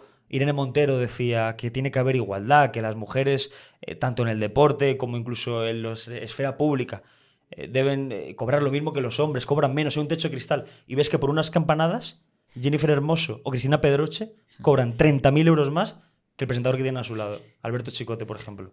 Claro. Es que ahí sí que se entiende el caché, ¿sabes? En esos casos sí que se entiende el caché. Y como, bueno, claro, yo puedo ser feminista, imagínate, pero si yo soy una feminista y veo esto, digo, joder, que a nosotros nos dicen que tenemos que buscar la igualdad, pero estamos viendo como de repente un hombre que es denunciado sufre un calvario sin prueba, simplemente por una mera acusación, y a lo mejor luego se demuestra su inocencia, ha sido lapidado y ha sufrido todo un escarnio público. O el propio Rubiales, que ha dado un pico, una dice que no fue para tanto, a la euforia del momento, y luego de repente, ay, pues a lo mejor no lo consentí. Y la gente no es tonta. La gente, yo creo que también tiene un poco de raciocinio, ¿no? Al menos las mujeres feministas que yo conozco. Y no se tragan esta hipocresía, esta tomadura de pelo que nos ha vendido la extrema izquierda. Yo lo que creo que al final se impone una política del miedo en la cual se coge a ciertas cabezas de turco que se les castiga mediáticamente si se ponen en contra de ello. Véase Carvajal, véase toda persona que haya podido poner en duda todo este discurso oficial, y se les pone como ejemplo de mira lo que te puede ocurrir si te pones en contra de todo esto. Entonces la gente tiene miedo. O sea, hay mucha gente que diría lo que piensa si no fuera por esto. Pero como se hacen estos castigos públicos, como, voy a ser yo actor que dependo en cierto modo mucho de todo esto y de que el PSOE esté en el gobierno y del dinero público que se da a todo el sector de la cultura... Bueno, de la cultura. ¿Voy a decir yo algo en contra de todo esto? No, al final no vas a morder la mano que te da de comer. Y yo creo que ahí es otro de los problemas, que es como, vale, queremos acabar con las subvenciones, pero es que esta gente también tiene mucha fuerza. Y también tienes ahí una parte de artistas que saben que si dicen algo en contra del Partido Demócrata o de la izquierda, se los comen. O sea, yo creo que hay cierta parte de las figuras públicas maniatadas. Porque si tú quieres triunfar en este sector, tienes que pensar esto. Si no, estás fuera. O sea, fíjate todos los actores de Hollywood. Los únicos que ha habido así un poco más conservadores se los quitan de en medio. O sea, desaparecen, ya dejan de tener carrera profesional. No, y no solo, no hace falta que te vas a Hollywood, te vas a España y te vas, por ejemplo, al periodismo, y yo me siento muy identificado con esto. Es decir, yo me acuerdo de cuando empecé la carrera y empecé a involucrarme por la gestión del coronavirus y por ende por la política, me acuerdo que pensaba y decía, joder, o sea, a mí esto, lo que están haciendo me parece bien. No. Y este falso llamamiento feminista, mientras, en fin, te vas a la peluquería a hacerte las uñas en un día laborable, como hemos pillado muchas veces a Yolanda Díaz, o llevas a tu niñera, ¿no? Mientras tú te vas por ahí, o este tipo de cosas, ¿no? O votar la abolición de la prostitución mientras la consumes, celebrando el caso Mediador, a mí me resultaba muy hipócrita. Pero claro, yo también pensé al principio, cuando ya no estaba tan significado, joder, es que si me pongo yo a criticar esto, no me van a invitar en la vida a ningún sitio. A lo mejor me cierro oportunidades laborales y mira, aquí estoy, me las he cerrado prácticamente todas en el sector periodístico, pero estoy orgulloso, de verdad, porque yo no me arrepiento de nada. Yo no sería feliz si fuera una persona descafeinada, que tuviera su criterio, pero que no lo dijera mucho, que dijera que, en fin, lo que hace la izquierda está bien, la cacería de Rubiales se la merece porque no sé qué, Irene Montero es una gran ministra. Yo no sería feliz. Entonces yo pienso que es mejor perder o estar de rodillas, ¿no?, con dignidad, que estar allí en una tertulia diciendo cosas que ni tú mismo te crees, como hacen los representantes del PSOE. Como estudiante de periodismo, ¿qué mensaje le mandarías a todos los que van a empezar a estudiar periodismo o quieren ser periodistas? Bueno, pues yo le diría que sean fieles sobre todo a la verdad, que es lo más importante en el periodismo, ante una situación pues de tanta incertidumbre a nivel mundial, pero sobre todo también que sean fieles a sus principios, que no se dejen extorsionar, ni se dejen amenazar, ni se dejen condicionar, porque estamos viendo cómo hay una élite, ¿no? Cómo hay una cultura woke que parece que te impone la agenda SETI, ¿no? De la que hablan muchos medios de comunicación, por la cual si estos son los temas, si el tema que marca el grupo Prisa es que Abascal ha hecho unas declaraciones en Argentina contra Pedro Sánchez y hay que estar preguntando por eso constantemente, tienes que hacerlo. Y yo les diría que no se dejen llevar por las corrientes de la autoridad de los medios de comunicación. O sea, es cierto que tienes que obedecer a tu jefe, obviamente, pero que disientan, ¿no? Y que sean libres, sobre todo, en sus medios de comunicación, en sus trabajos, en sus redacciones, y que si algo no lo quieren escribir, que no lo escriban. Y que, en fin, que no se resignen, porque esto cambiará más pronto que tarde. Yo sobre todo también incidiría en que creo que al final se nos ha inculcado que tú estudias algo, tienes que buscarte trabajo, y creo que en el caso del periodismo ahora mismo estás como con poca libertad, porque vas a ir a muchos medios subvencionados que te van a decir di esto, di esto, di esto. Pero en realidad yo creo que hay muchos periodistas que no se han dado cuenta de que a día de hoy con internet es que pueden ganarse la vida incluso mejor que con eso. O sea, si tú te haces un buen nombre como periodista independiente en internet, joder, mírate un Tucker Carlson. O sea, le va mejor incluso que Sí, cuando estaba con Fox. Pero eso también tiene un inconveniente y son esos años en el desierto. En tierra de nadie, que estás creciendo, que lo pasas mal Nah. y que... O sea, al final estar en un medio realmente de comunicación... Pero es lo de siempre, incertidumbre versus seguridad. Sí, y al final la seguridad económica, pues quieras que no, es un plus. Ahora, yo creo que es muy satisfactorio. Yo, por ejemplo, cuando salgo a la calle, he ido a la farmacia, me compro un cacao y la farmacia me ha dicho, gracias por tu trabajo, macho, que ya falta gente como tú en Barcelona. El taxista también, dale ¿Sí? caña a los progres, joder, tal. O sea, y yo al final me siento orgulloso, digo, joder, la gente, tío, al final nos reconoce, tal, nos da la enhorabuena, nos dice que sigamos por esa línea, que ya desconfíe de los medios tradicionales y que nos siga a nosotros, que le gusta nuestro papel dentro de la comunicación, y creo que no hay nada más satisfactorio que eso, de verdad, que salir a la calle, que veas que la gente te valora. A mí las críticas ya me dan igual, ¿sabes? Al final solo hay que ver el perfil de quien te critica para saber que lo estás haciendo bien. Y la gente de bien, joder, pues nos dice que hay que seguir por esa misma línea, y yo me fío de mi audiencia, no de nadie más. ¿Nunca has tenido una mala experiencia en la calle? Pues alguna vez algún boca chancla así que en el metro de Madrid me ha dicho así, fascista, tal, por lo bajito y sé. ¿Y tú qué haces frente a eso? No, pues, no sé, buenas tardes también. O sea, yo intento no Entrar, caer. Bueno, pero algunos sí es verdad que vino, sobre todo el día que fui a la Complutense, a la de políticas, a Somos Aguas, que me hicieron ahí una algarada y un escrache y tal. Me pusieron una barricada en la puerta de la universidad con sillas, con mesas, con libros. ¿Para que no entraras? Y sí, tardaron porque creo Pues que... ni que fueras Hulk. Sí, no. Bueno, sí. Sí, y algunos sí me dijo pijo o no sé qué, y dije, ¿por qué tengo que aguantar yo esto? Y dije, perro flauta, duchaos un poco, tal, echaos colonia, no cuesta nada un desodorante. No sé, al final hay veces que es muy complicado no caer, pero en general prefiero no responder, ¿eh? Cuando fuiste a dar cobertura a todo esto de la llegada de los inmigrantes y demás, hablando con ellos, ¿qué experiencia tuviste? O sea, ¿cómo les visteis? Pues macho, a mí me parece que los inmigrantes, bueno, ante todo decir que yo soy una de las personas que más odio fomenta contra la comunidad migrante, ¿no? Según la izquierda. Nada, bromas aparte. Creo que sinceramente me sorprendió. Para bien, ¿eh? Porque yo fíjate que pensaba que es verdad pensaba que los inmigrantes ilegales, pues al final eran personas, según veías en algunos ciertos discursos, ¿no? De gente más o menos afín, que llegaban a España sin las ideas claras y fundamentalmente a cometer delitos. Tampoco están así. Pero es verdad que son personas que se están dejando utilizar, que están siendo utilizadas. Y la mayoría, sobre todo, pues veía que repetían un mismo patrón, un mismo discurso, y era de agradecimiento al gobierno de España. Eso ¿Sí? me asombraba mucho porque, joder, yo llego a Marruecos en patera y yo tampoco sé cuál es el clima político, pero ellos desde allí ya sabían quién es Pedro Sánchez. O sea, a mí me sorprendía mucho cuando me decían, dale las gracias a Pedro. Y yo, pero de verdad, tal, dice, sí, Pedro, bueno, tal, Pedro, dice, hoy gracias a Pedro, jamón, no, y me decían, un plato de jamón york, con queso, con pata. O sea, y lo peor es que... ¿Pero de dónde eran? No, esos eran de Marruecos y también de argelinos. Ah, bien. Y de las costas de Túnez y tal. Y la gran mayoría, pues, vive equivocado, les utilizan y a mí me preocupaba porque, joder, yo sentía al final cierta lástima porque algunos chavales no los veía, joder, mala gente, pero es verdad que al final pues llegas a un país que no es el tuyo, ¿no? Y bueno, para convivir, pues sobre todo si tienes una cultura muy distinta, pues lo tienes más complicado. Pero yo esto no lo veía tanto con los, por ejemplo, nigerianos, senegaleses, es más con el marroquí. El marroquí es más incompatible, tarda más en adaptarse.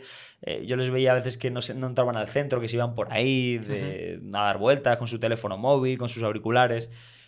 En fin, yo creo que el problema fundamentalmente ellos no son los culpables, sí tienen una parte de culpa, pero la culpa fundamental la tiene este gobierno, que nada más entrar yo veía que les daban dinero, les daban móviles, les daban auriculares. Tú cuando llegas allí, tú llegas a Canarias, vas a un centro de acogida de inmigrantes y dices tú, pues en un centro donde le den lo básico, necesidades básicas y ya está. Joder, tienen cascos de los de oreja. Tienen móviles de última generación, tienen zapatillas de Adidas, de tal. O sea, al final yo creo que cuando tú fomentas un efecto llamada de forma tan clamorosa, te van a llegar muchos. Y tú no los conoces, entonces puede que te llegue alguno que no sea tan bueno. A mí sobre todo lo que me llama la atención es la impunidad que tienen todos los traficantes de seres humanos, porque es que no cae nadie. O sea, es como, sabes que está ahí, sabes que está constantemente ocurriendo y no pasa nada. Es como esa gente está ganando dinero, es que dan ganas de montarse una empresa de eso. Me voy a comprar 4 lanchas y como no te van a hacer nada y ni van a estar de encima de ti, va a hacer negocio. O sea, porque es que no hay ningún tipo de impunidad frente a ello.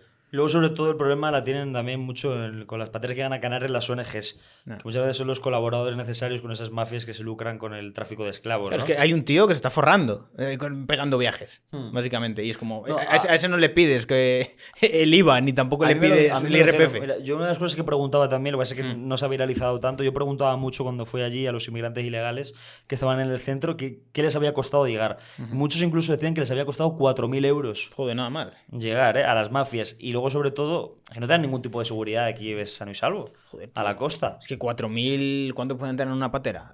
Pongamos en el mejor de los casos, 20. No, en una patera entran 100, ¿eh? 100. 100 en una patera, Joder, ¿eh? chaval. O sea, yo he visto las pateras de cerca, son como esta sala, más grande incluso. Las pateras son enormes, ¿eh? Tú los ves en la tele y tal. Yo cuando fui me impresionó, sobre todo porque... O sea, estás haciendo medio kilo por viaje. Sí, las Joder, pateras entran a 80, Vaya 90. negocio. Joder. El cayuco es un poco más grande y luego está la patera, pero generalmente entran centenares, ¿eh? Yo he visto pateras desbordadas de inmigrantes, impresiona muchísimo, sobre todo porque nos están vendiendo la idea de que son jóvenes indefensos que huyen de una guerra y son jóvenes en edad militar, muchos musculados, muchos...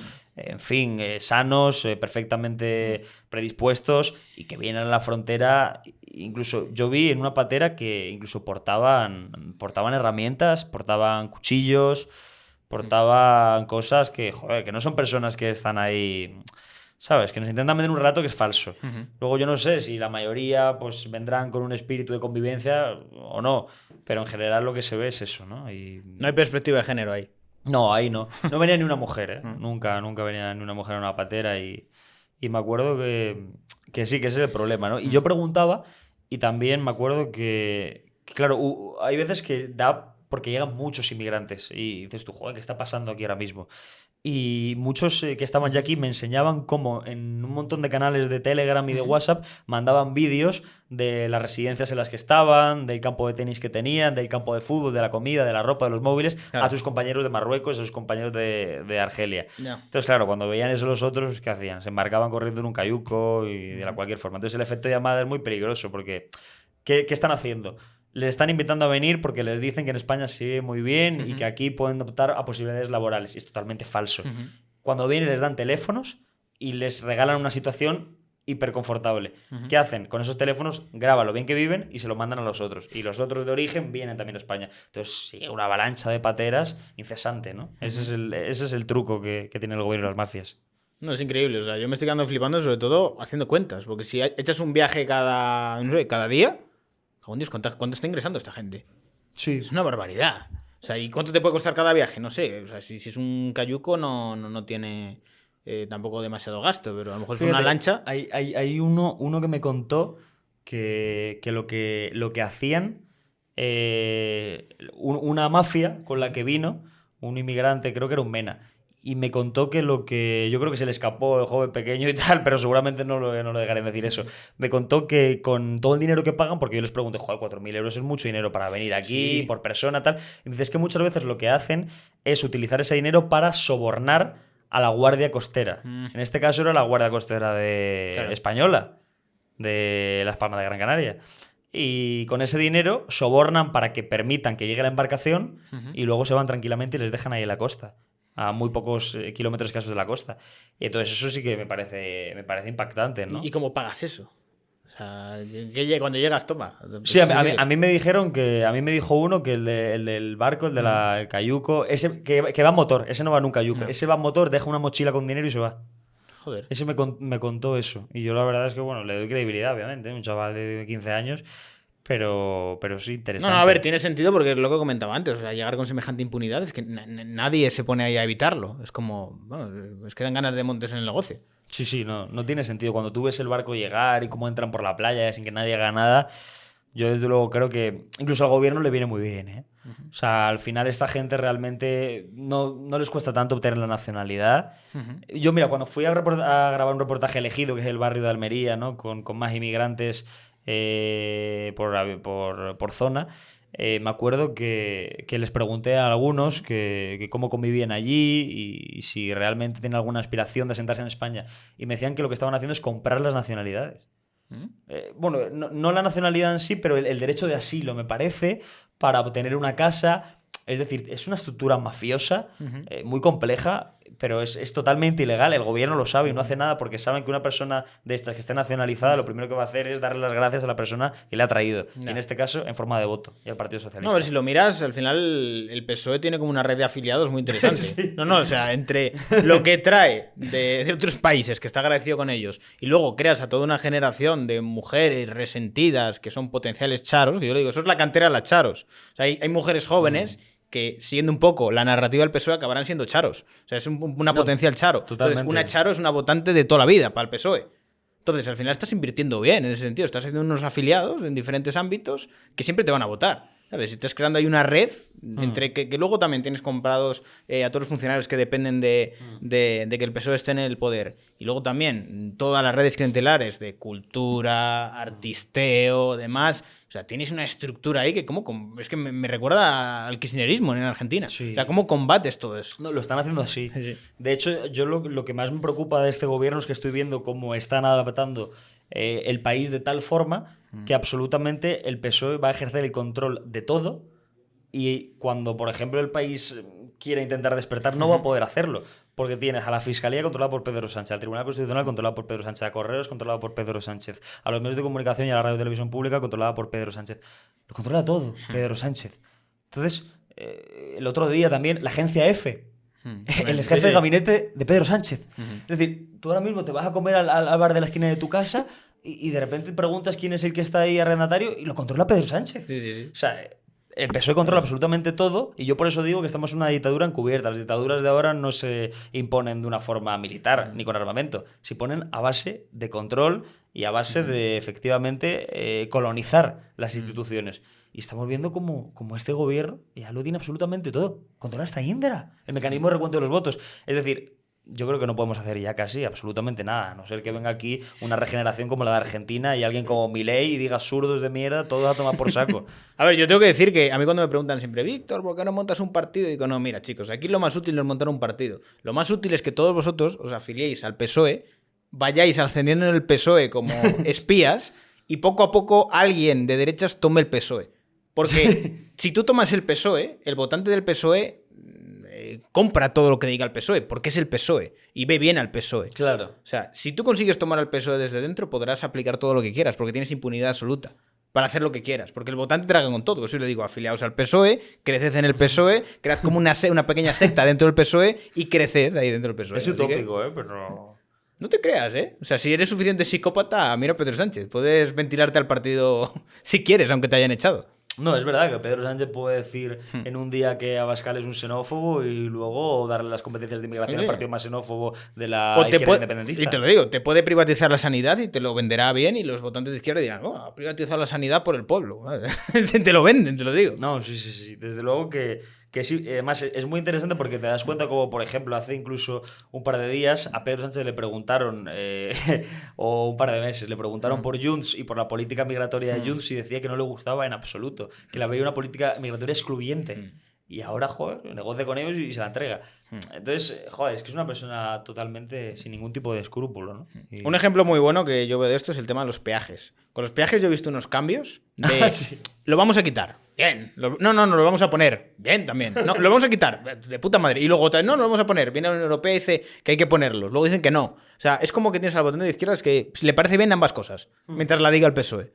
Es espectacular el tema de los peajes. Entonces, yo viendo este tipo de cosas, viendo también lo de la amnistía, viendo también todo lo que han hecho, el delito de sedición y demás, o sea, yo creo que ya el votante del PSOE está con ya tal nivel de tolerancia hacia la mentira que les pueden privatizar la sanidad que te lo justificarían. Te lo digo, o sea, 100%. No, el problema es el aborregamiento de la sociedad, ¿eh? Y tú al final hablas con ellos, intentas que vean, pero no ven, ¿eh? Es como intentar de verdad que una persona ciega vea la luz del sol, es que es muy complicado, ¿eh? Y cuando les preguntas, intentas ir un poco más a fondo, es que no da más de sí, ¿eh? La verdad, yo hay veces que he intentado apretar un poco tal, le he dicho, señora, pero de verdad, lo de la amnistía, si él dijo que era inconstitucional, ¿por qué cree usted ahora que la debe apoyar?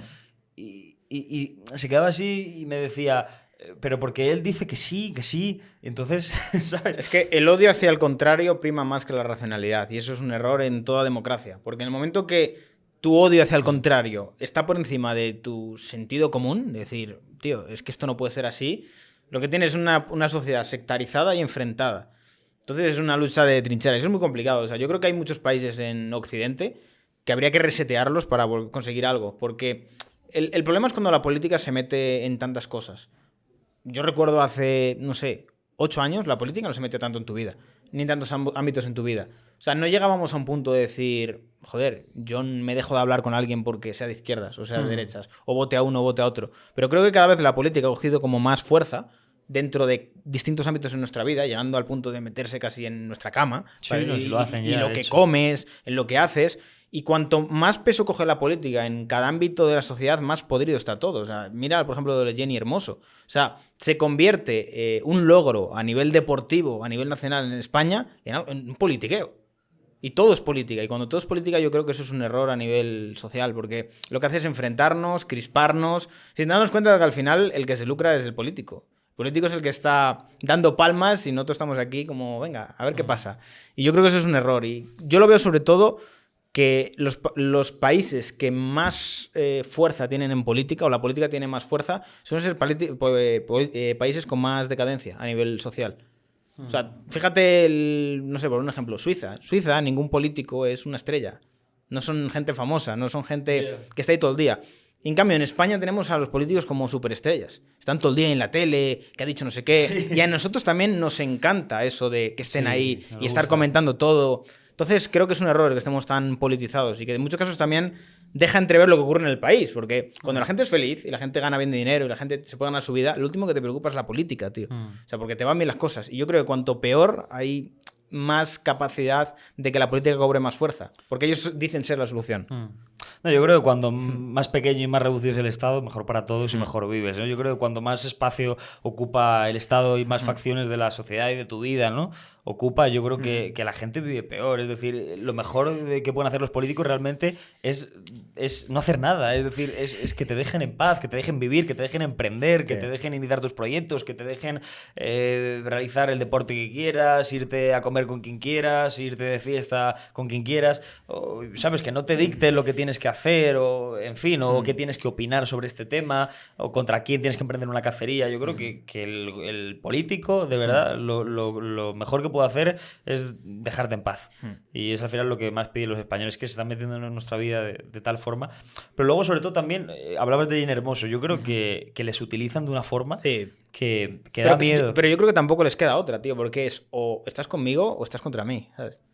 O sea, ¿por qué Jennifer Hermoso, por ejemplo, ha dado las campanadas este año? Ha salido toda la izquierda a decir que era por su talento deportivo. Sí. Vamos. Por su talento profesional. La realidad es que nadie conocía a Jenny Hermoso hasta hace 6 meses. Sí, pero es que había una persona, hay una futbolista de la selección que ha marcado más goles que Jenny Hermoso. Si las campanadas se rigen en función de la persona que más talentosa es jugando al fútbol, ¿por qué no ha sido la otra goleadora? ¿Por qué ha sido Jenny Hermoso? ¿Por qué si las campanadas, según la izquierda, han situado ahí a Jenny Hermoso porque es una persona que genera mucho, porque es una gran competidora deportiva, ¿por qué nunca las presenta Alcaraz? ¿Por qué nunca les presenta a Fernando Alonso? ¿Por qué no le dan la oportunidad a cualquier otro deportista español de élite, a Rafa Nadal? ¿Por qué lo presenta a Jenny Hermoso? Por el beso. Y ya está, porque si fuera por lo que nos quieren decir, pues sería otra persona distinta, no sería ella, ¿no? Y luego, sobre todo, las que la han situado allí son las que están todo el día llenándose la boca con el feminismo, con el respeto a la mujer, la igualdad, no metes en su vida, ¿no? Joder, pues estás aprovechando de la fama que le has dado tú a esta personaje para luego tener audiencia. Entonces, son unos impostores, unos falsos, unos hipócritas y sobre todo muy cínicos. A mí lo que me ha parecido muy peligroso, sobre todo alrededor de lo de Jenny Hermoso, es que incluso se iba a buscar a personas que no habían opinado. O sea, se cogía una lista de gente que tenía que opinar y es como Rafa Nadal no ha dicho nada. Entonces, como Rafa Nadal no ha dicho nada, Rafa Nadal es malo. Eso es peligrosísimo. Es o hablas o te posicionas conmigo o incluso aunque no hayas dicho nada, voy a por ti. Sí, no, es tremendo. Yo me acuerdo que, fíjate, me sorprendió mucho un jugador de la Almería, para que te des cuenta de cómo estaba la situación, que le preguntaron, Melero era, que le preguntaron en una rueda de prensa que estaba yo viendo en mi casa, dijeron sobre el tema de Rubiales.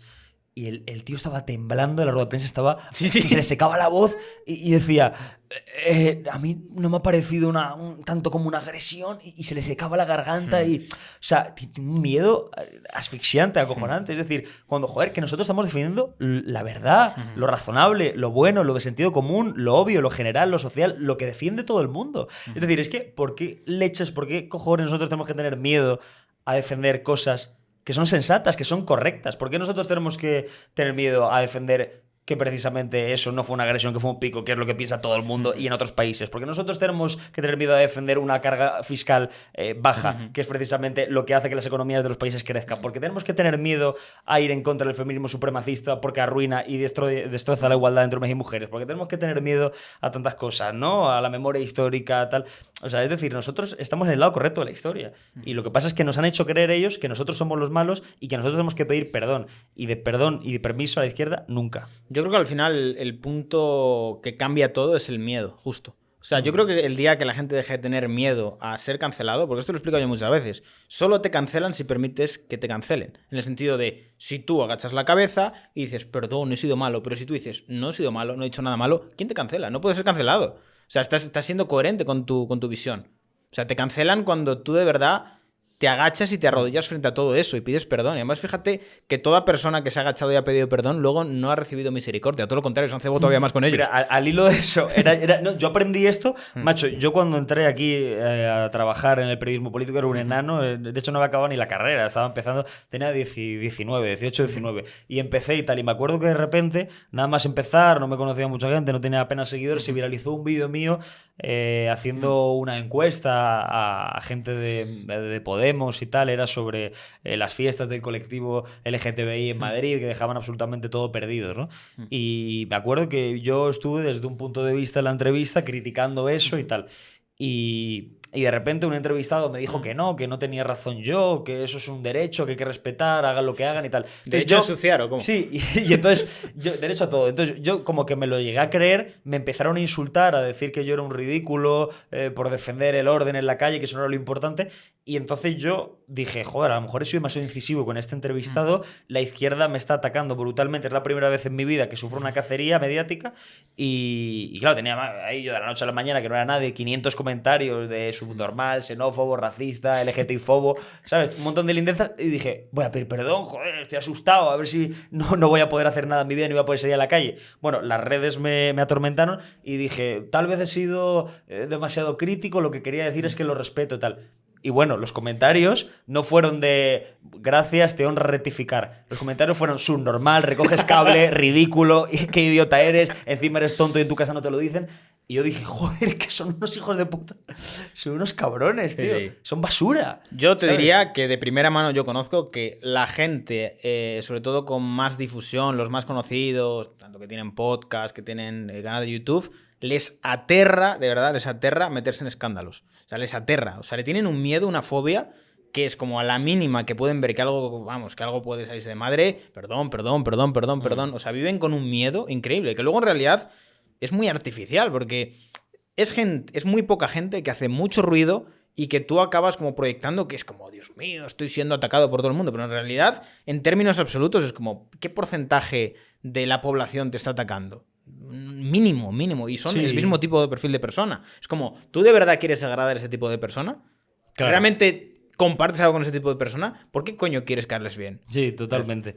Además, yo siempre pienso que cuanto más equidistante eres o cuanto más tu perfil, digamos, que es aceptado por todos, realmente es cuando no te quiere nadie. Sí. O cuando, ¿sabes? Cuando realmente no estás haciendo nada significativo. Yo al final, lo bueno y lo que te da mucha paz y me da cuenta que me da muchísima tranquilidad infinita es cuando vives en el caos, cuando vives precisamente en la polémica, ¿no? Yo antes me metía y me aterraba porque me insultaban. Ahora ya es que como vivo ahí, ya me da igual. Y vives con una tranquilidad y dices, yo voy a decir esto, me van a saltar encima, me van a decir que soy no sé qué, pero joder, estoy tranquilo. No, es que tienes un nivel de tolerancia, sobre todo a la presión, muy alta, ¿sabes? Pero altísima. Pero a ver, también te digo que la parte buena es que eso te permite de alguna forma como decir las cosas que los demás no quieren decir, pero también tiene una parte mala y es el proceso de adaptación a todo eso.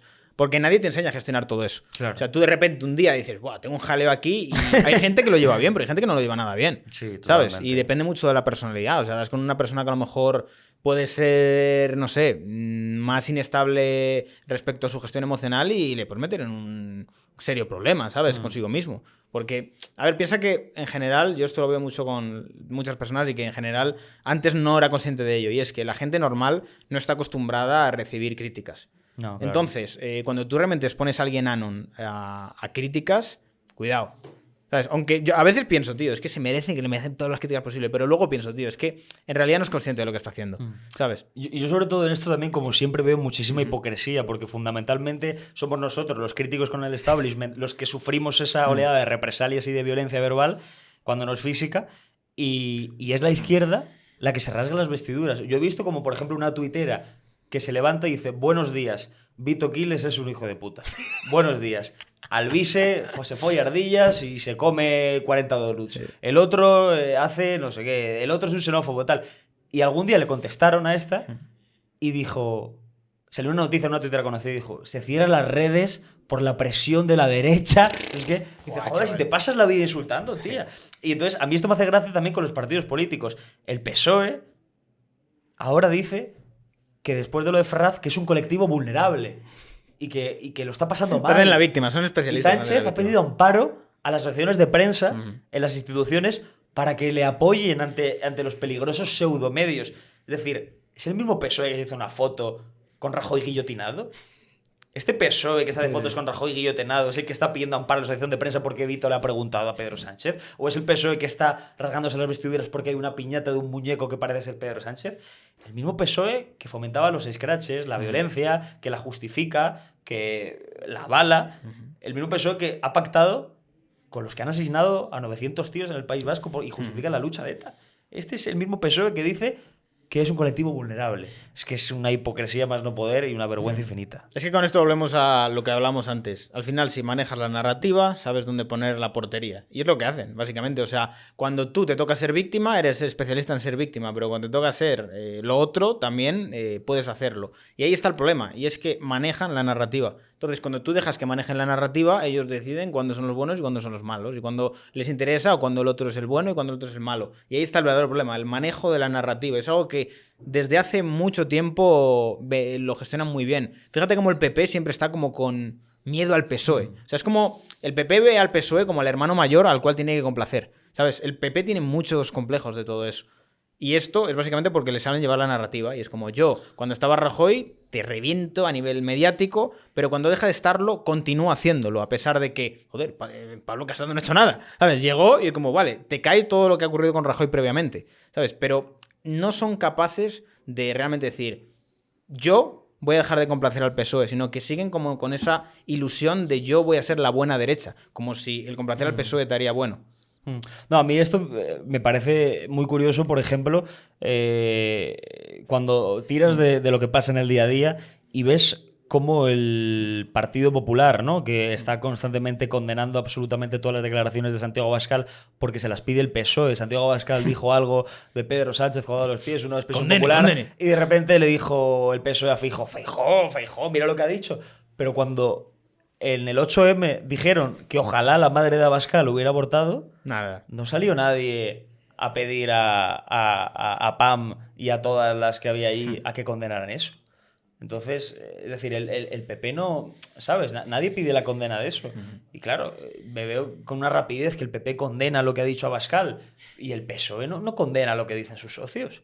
¿Por qué tiene que condenar el PP lo que ha dicho Abascal con esa rapidez? Entonces, es que nos han ganado. Nos han ganado la narrativa, pero porque nosotros les hemos dejado ganar esa narrativa. A ver, también te digo, yo creo que con la llegada de Feijóo hay un cambio, pero drástico, de la etapa de Pablo Casado. Que fíjate que a Pablo Casado se le criticaban cosas, pero es que Feijóo, la estrategia de Feijóo es, vale, yo quiero ser el PSOE, pero siendo constitucional y no pactando con independentistas. O sea, en la práctica es así. Feijóo se ve como un PSOE bien, por así decirlo. Porque en la práctica tú le ves y es como poco tiene que ver con Ayuso, muy poco. No, yo lo que no entiendo, y de verdad lo veo constantemente en el Parlamento, es como llega el Partido Popular, llega el domingo y dice manifestación, vamos a llenar la Puerta del Sol, DJ incluido, banderas del PP, que salga Almeida, venga, no sé qué, Ayuso también, Feijóo también, Pedro Sánchez está acometiendo un delito contra la Constitución y tal. Y llega el lunes, después del domingo, se levantan con la resaca y la cerveza del mediodía y tal, vamos al Congreso. El PSOE, apóyame esto. Bueno, venga, vamos a ver, si me modificas esto, esto sale. Bolaños ha llamado a Cuca. ¡Corre, Cuca! Que no se lo tienes que coger a Bolaños. Luego salen otra vez. Este gobierno, dice Feijóo, si hubiera sabido esto antes de ser político, no me hubiera dedicado a la política, no sé qué. Luego, llamadita de Sánchez. ¿Qué tal estás? Nos reunimos, el Consejo General del Poder Judicial, cuando tú quieras. Entonces, yo creo que hay que tener una serie de coherencia, ¿no? Cuando se hace política, ¿no? Es decir, tú no puedes estar alentando a los españoles a salir a la calle a protestar contra el golpe y luego ni tú mismo creerte el golpe. Es que el PP no se lo cree. Porque si se creyera el PP que estuviéramos ante un golpe y ante un atentado a la Constitución, el PP no le cogería el teléfono al PSOE. Y sí lo hace. Entonces a mí me gustaría saber a qué está jugando. Al menos yo sé que Vox parece que no está pasando su mejor momento. Pero joder, al menos es un partido coherente, coño. Es un partido que dice que con el PSOE no se habla y que convoca manifestaciones en Ferraz y que acude y que luego constantemente vota todo en contra y le niega la palabra a Pedro Sánchez. Incluso la mirada. Yo he visto diputados que le niegan hasta la mirada a los partidos socialistas. Joder. Claro. El PP, joder. Borja Semper con Jolly todo el día. Anda, ¿cómo estás? ¿Qué tal? ¿Has estado por Galicia estas navidades? Sí, Borja, la verdad es que sí. Tal, no sé qué. Los gallegos, ya sabes. Me hinchado zamburiña. ¿Sabes? Y dices tú, joder, la gente quiere realidad, tío. ¿A ti no te pasa que te cabreabas cuando, no sé si eres muy futbolero, pero yo en mi entorno futbolero, cuando jugaba el Real Madrid y el Barça, tenías una concepción tal y no te gustaba ver a los del Madrid abrazándose con los del Barça? Porque hay rivalidad, porque al final eso también es sano, joder. Y claro, en la política pasa lo mismo, que tú no puedes estar diciendo que Pedro Sánchez es un autócrata y luego decirle, ¿quieres estas comisiones? ¿Quieres este pacto? ¿Quieres la renovación del Consejo General Judicial? Joder, hay que ser coherente en la vida. ¿Hasta qué punto crees que le ha afectado a Vox la salida de Espinosa a los Monteros? Porque yo he visto un antes y un después de eso. Yo también. Sí, Iván era una figura clave, totalmente clave. Además aportaba al partido una estabilidad a nivel, yo creo que ideológica, económica, social. No sé, el partido niega que hayan dos vertientes o que haya más. O sea, yo creo que todos los partidos realmente tienen distintas sensibilidades y eso al final no es noticiable. Pero creo que sinceramente la figura política que encarnaba Iván Espinosa Los Monteros difícilmente la vuelva a alcanzar ningún otro político de nivel en la Cámara en democracia. Es que Iván era un absoluto... Para mí era un absoluto crack. Yo es que no he visto un político de semejante nivel, al menos en España. O sea, no tengo conocimiento de nadie así. Pero ¿sabes por qué se ha ido? Precisamente por eso. Porque tiene tanto nivel que no puede estar una persona de tanto nivel en un parlamento que te justifica la amnistía por la convivencia y que te justifica el indulto a los delincuentes, en fin, por el diálogo. Entonces, claro, un político como Iván, yo me lo imagino, político preparado, que ve como la ministra de Economía dice, España está creciendo mucho. España ahora mismo, joder, hemos recuperado los niveles de la prepandemia. Joder, ahora, en 2023, has recuperado los niveles de la prepandemia. Yo creo que, me imagino Iván diciendo... Es que con estos incompetentes... No. Yo creo que lo que pasa en la política es que la gente que vale realmente se va de la política. Dura poco. Por eso tenemos el parlamento que tenemos. Yo lo que veo sobre todo es que cuando tú fuera de la política te puedes ganar la vida de puta madre, aguantas Sí. poco, porque dices, para estar aquí haciendo el gilipollas y ganar 4 duros, porque en la práctica, si eres bueno y excelente fuera de la política, puedes ganar mucho más dinero que en política. El punto es que en política al final solo permanece la gente mediocre que no tiene otra. Es como yo sin esto no tengo nada. Entonces al final tienes como una serie de incentivos de el parásito, el que no puede estar en otro sitio, el que sabe que no tiene nada mejor, aguanta ahí hasta el final con todo lo que sea, pero el que realmente dice, mira, yo no tengo por qué estar aquí perdiendo el tiempo, ¿sabes? Y en el momento en el cual esto ya no me beneficie o yo no vea realmente sentido en esto, me voy. Así es lo que pasa, o sea, no tienes ningún incentivo a quedarte. Es que es la vergüenza de la clase política española. Tú fíjate quién está en la política española en estos momentos, ¿eh? ¿Cómo va a estar Iván Espinosa Los Monteros compitiendo con un ministro, por ejemplo, de Cultura que dice que un lustro son 25 años? O con una ministra de, en fin, de Economía que dice que no tenemos inflación apenas o que no la estamos notando, que las carteras de los españoles están mejor que antes de la pandemia y con este gobierno. Así que, ¿cómo puedes estar, sabes, en un mismo congreso con Yolanda Díaz, ¿sabes? Que constantemente te da lecciones de comunismo y yo creo que, en fin, no sé ya cuántas casas tiene desde que es ministra o vicepresidenta. Entonces, con esos hipócritas y con estos incompetentes, al final la política realmente se te hace difícil, ¿no? O sea, es que no puedes confrontar. Yo las sesiones de control de Congreso alucino mucho, macho, porque es todo lo mismo. Cuando Cayetana Álvarez de Toledo, por ejemplo, que tiene para mí un nivelazo, interpela a alguien como Pilar Alegría y le pregunta por la amnistía, ¿no? Y tal, y Pilar Alegría sale con el gobierno. Ha subido las pensiones, señor Álvarez de Toledo. Y claro, y yo me veo a los diputados que son mínimamente inteligentes así, alucinando, pero y ahora los jóvenes pueden coger el AVE con más descuentos. ¿De eso no me va a hablar? Claro, y la otra es que queda patidifusa, dice, pero te estoy preguntando por lo que le habéis entregado a Puigdemont, ¿sabes? O sea, es que estamos en ese nivel. La gente yo creo que no se chupa los plenos como lo chupo yo o mucha gente, ¿no? Y no se da cuenta del nivel de incompetencia que hay en el gobierno, pero es sublime. También hay mucha gente que no está al tanto de la política en el día a día y lo que ocurre es que al final vota en torno a los estereotipos. Entonces, el partido que mejor estereotipos tiene es el PSOE de lejos, porque tú de verdad sé sensato, sin tener sesgo. Piensa en la gente cuando piensa en el PP. PP, corrupto, no sé, Rajoy, recortes, Vox, fascismo, homofobia, no sé qué, Podemos, comunismo, no sé qué. Del PSOE es el que menos cosas malas tiene, si lo piensas. Entonces, como es el que menos cosas malas tiene, a priori parece el más bueno. Entonces, tú eres un tío que no te informas de política, no estás al tanto, ¿a quién votas? Al PSOE. Claro, y porque tiene también un poder mediático efectivamente. que absolutamente es el árbitro del Partido Socialista, es el Negreira del PSOE, es verdad. El PSOE tiene televisión española. Mira, yo el día de la moción de censura aluciné porque dije, voy a verme una tertulia de televisión española, joder, que era televisión pública, tal. Y de repente digo yo, pues supongo que una tertulia... las tertulias, ¿cuál es el principal objetivo de una tertulia? Confrontar, dialogar y ofrecer visiones distintas, ¿no? Digo, pues habrá un poco de eso, ¿no? Imagino que más de izquierdas. Le pregunto a un tertuliano, la moción de censura de Vox es un esperpento, han llevado a tamames y simplemente demuestran su fascismo. Al otro, ¿qué opinas de lo de Abascal? Abascal ha hecho el ridículo, una moción de censura que no iba a salir, es una tontería. Bueno, a ver el otro, la moción de censura de Vox solo sirve para ir contra el PP, tal. Digo yo, joder, ¿no habrá ni un solo tertuliano que diga puede que esté bien? Porque al final la gente está muy cansada y van a representar al pueblo. Nadie. O sea, y tú dices tú, joder. Y luego, para acabar, se salta el presentador, el moderador, Xavier Fortes, que era, y dijo, muchas gracias a todos por ver este programa y espero que hayan disfrutado de la pluralidad de visiones que les hemos ofrecido. Yo estaba flipando en mi casa, digo, joder, pero qué pluralidad es esta.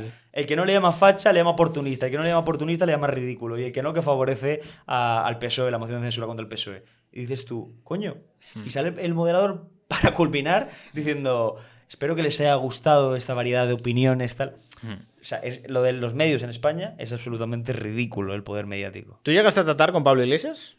En la Complutense. ¿Sí? ¿Qué tal la experiencia? ¿Cómo le viste? No, a ver, Pablo Iglesias, o sea, nunca me ha querido dirigir la palabra realmente de forma personal. O sea, trata de forma política, profesional. O sea, sí, yo me acuerdo que él dio a dar una charla en la Complutense justo después del Scratch Ortega Smith en Somos Aguas. Y entonces yo fui a preguntarle y a decirle, me parece que le dije, Señor Iglesias, ¿por qué usted puede venir con tanta naturalidad, ¿no? Y puede disfrutar de una charla y otros líderes no, cuando ustedes son los supuestos antifascistas y tal? Y me acuerdo que nada, me miró con cara de asco y me dijo algo así como déjame en paz, no sé qué, y se fue. Me acuerdo que ya estaba decadente Pablo Iglesias y me acuerdo que me le perseguí hasta el coche y dije, a ver si me contesta. Y cuando se sube al coche, antes de cerrar la puerta, abre un poquito esa puerta y me dice, fascista. Y cerra la puerta. Y dije yo, joder, este es el machito alfa, ¿eh? Este era el de, ¿sabes? El de vamos, acompáñame al baño a refrescarme, dame la tarjeta SIM. Pero ahora ya está absolutamente... No, yo creo que llegó más o menos al poder, porque en realidad no llegó tampoco al poder, y se dio cuenta de que no tenía capacidad de hacer nada. En plan de yo estoy aquí porque he tenido que dar los votos, pero no puedo hacer lo que a mí me da la gana. Y se dio cuenta de que al final estaba siendo poquito a poco utilizado como cabeza de turco para yo le echo las culpas para lo que me interesa y voy desgastando poco a poco a Podemos, que es lo que ocurrió también con esto con Irene Montero. ¿Sabes? Al final, si lo piensas, los ministros de Podemos han sido como las cortinas de humo. Yo sabes lo que creo, que es que no está en su naturaleza presidir y gobernar. Y creo que se han aburrido. De verdad creo que Pablo Iglesias no tiene ningún problema en la vicepresidenta de la vicepresidenta del gobierno. No estaba pasando por ningún momento crítico. Es decir, hacía lo que le decía Pedro Sánchez, soltaba alguna bravuconada contra el rey de España, decía en la pandemia que Amancio Ortega es un terrorista y que Juan Ros también es un terrorista y que Abascal les defiende. Decía 3 tonterías, un par de caceroladas contra la monarquía en Nochebuena y adiós muy buenas, y a chalet de Galapagar y a la piscina. Pero creo que un día dijo, joder, qué aburrimiento. O sea, esa gente no está diseñada para gobernar, es verdad. Y además yo les veía en el pasillo del Congreso muchas veces hablar y tal. Y estaban gobernando y al principio les hizo ilusión, Echenique lloraba, tal. Pero luego, joder, les faltaba confrontar. O sea, a Pablo Iglesias le apetecía levantar el puño algún día, ponerse la camiseta del Che. No hablar bajito. Claro, no hablar bajito y decir el poema que recitó un día Abascal, que le dijo... Le deseo el degollamiento a su majestad el rey. Besos y piolets. y eso lo escribía Pablo Iglesias, ¿no? Y creo que el problema de Podemos ha sido ese, que se han aburrido en el gobierno. Que ellos son la gente de las algaradas, del escrache, de apedrear a familias en Vallecas, de acompañar a la gente a la universidad a que le zurren. Les faltaba acción, ¿no? Claro, le faltaba diversión. Es decir, Pablo Iglesias metió... Es que la gente se lo olvida muy rápido. Pablo Iglesias metió a 2 de sus escoltas a apedrear a familias obreras en Vallecas. El partido que defiende la clase obrera. Es decir... Claro, Pablo Iglesias, ¿qué hace en una tribuna de Congreso? Se aburre como una ostra. Él quiere levantar el puño, quiere pegar un grito, quiere coger un megáfono, quiere decir monarquía afuera, quiere decir, ¿sabes? Empresarios a jodeos todos, ¿sabes? Y le faltaba acción. Ya, pero al fin y al cabo ahí estás dependiendo también del PSOE y el PSOE te limita. El PSOE te va a decir, tú, cuidado con esto. Pero yo creo que hay algo que le ha venido muy bien al PSOE de tener a Podemos. Y es, tenía a Alberto Garzón y a Irene Montero para cuando me interesa quitar las miradas de mis cosas, venga, Alberto, di que vamos a prohibir la carne. Venga, Irene, di alguna tontería. Y les venía muy bien, tío, porque al final todas las críticas se situaban en ministros de Podemos y tonterías. Y ellos se hacían equidistantes de, bueno, no, el gobierno, no sé qué, tiene pluralidad y de opiniones. Y yo creo que los utilizaba como tontos útiles. Es decir, cuando me interesa sacar cosas suyas y quitar de las mías, les hago decir alguna tontería o les tiendo alguna trampa para, así de esta manera, distraer miradas. Yo creo que una de las cosas más ridículas que he visto en mi vida, me mandaron a hacer una cobertura de un acto protagonizado por Garzón destinado a la inclusión de los muñecos de cara a la Navidad. Sí, un acto y él mismo, yo lo vi en la rueda de prensa y yo creo que te doy la razón en esto porque se le veía desnortado. Dijo, muy buenas tardes, los muñecos deben ser inclusivos. Y la gente le miraba raro y decía, no puede ser que a los niños siempre se le regale el coche y a las niñas una casita de muñecas. ¿Por qué? A lo mejor Pablo quiere una casita de muñecas y la niña quiere a Cars. Y la gente estaba diciendo, ¿lo está diciendo en serio? O sea, además, fue cerca del Retiro eso y tal. Yo estaba alucinando, yo estaba flipando en colores. Y dices, joder, si tenemos 2 millones de parados, que viene el ministro de Economía a hablar de los muñecos. Entonces, creo que, igual que lo de las macrogranjas, ¿no? La carne en España hay que consumir menos, las macrogranjas son malas, tal. O sea, New York Times dijo, ¿qué estás diciendo? O sea, se les ha ido la cabeza hasta tal punto. Y Irene también decía unas brutalidades muy importantes, ¿eh? O sea, yo cuando me acuerdo que a Irene le pregunté lo de las cárceles de mujeres, los violadores que se sienten mujer, y dijo Irene, es que eso es un bulo de la extrema derecha. No, pues joder, si lo ha dicho el ABC de Sevilla y tal. Dice, pero el que se ha escapado y ha vuelto a reincidir es porque no han dado educación sexual de niño. O sea, al final eso no se sostenía por ninguna parte. Entonces, al final, pues han acabado fuera. Bueno, Vito, Normal. yo creo que hemos tenido una charla muy interesante. No sé cuánto llevaremos, pero nos pegó aquí una buena charla. Sí. Un placer tenerte por aquí. Os dejaré sus redes por aquí por si queréis buscar más bulos. Y si no me tenéis a mí. Mentiras, fake news, manipulaciones, Especialista. tergiversaciones. Y nada, si quieres mandar un último mensaje, ahí tienes la cámara.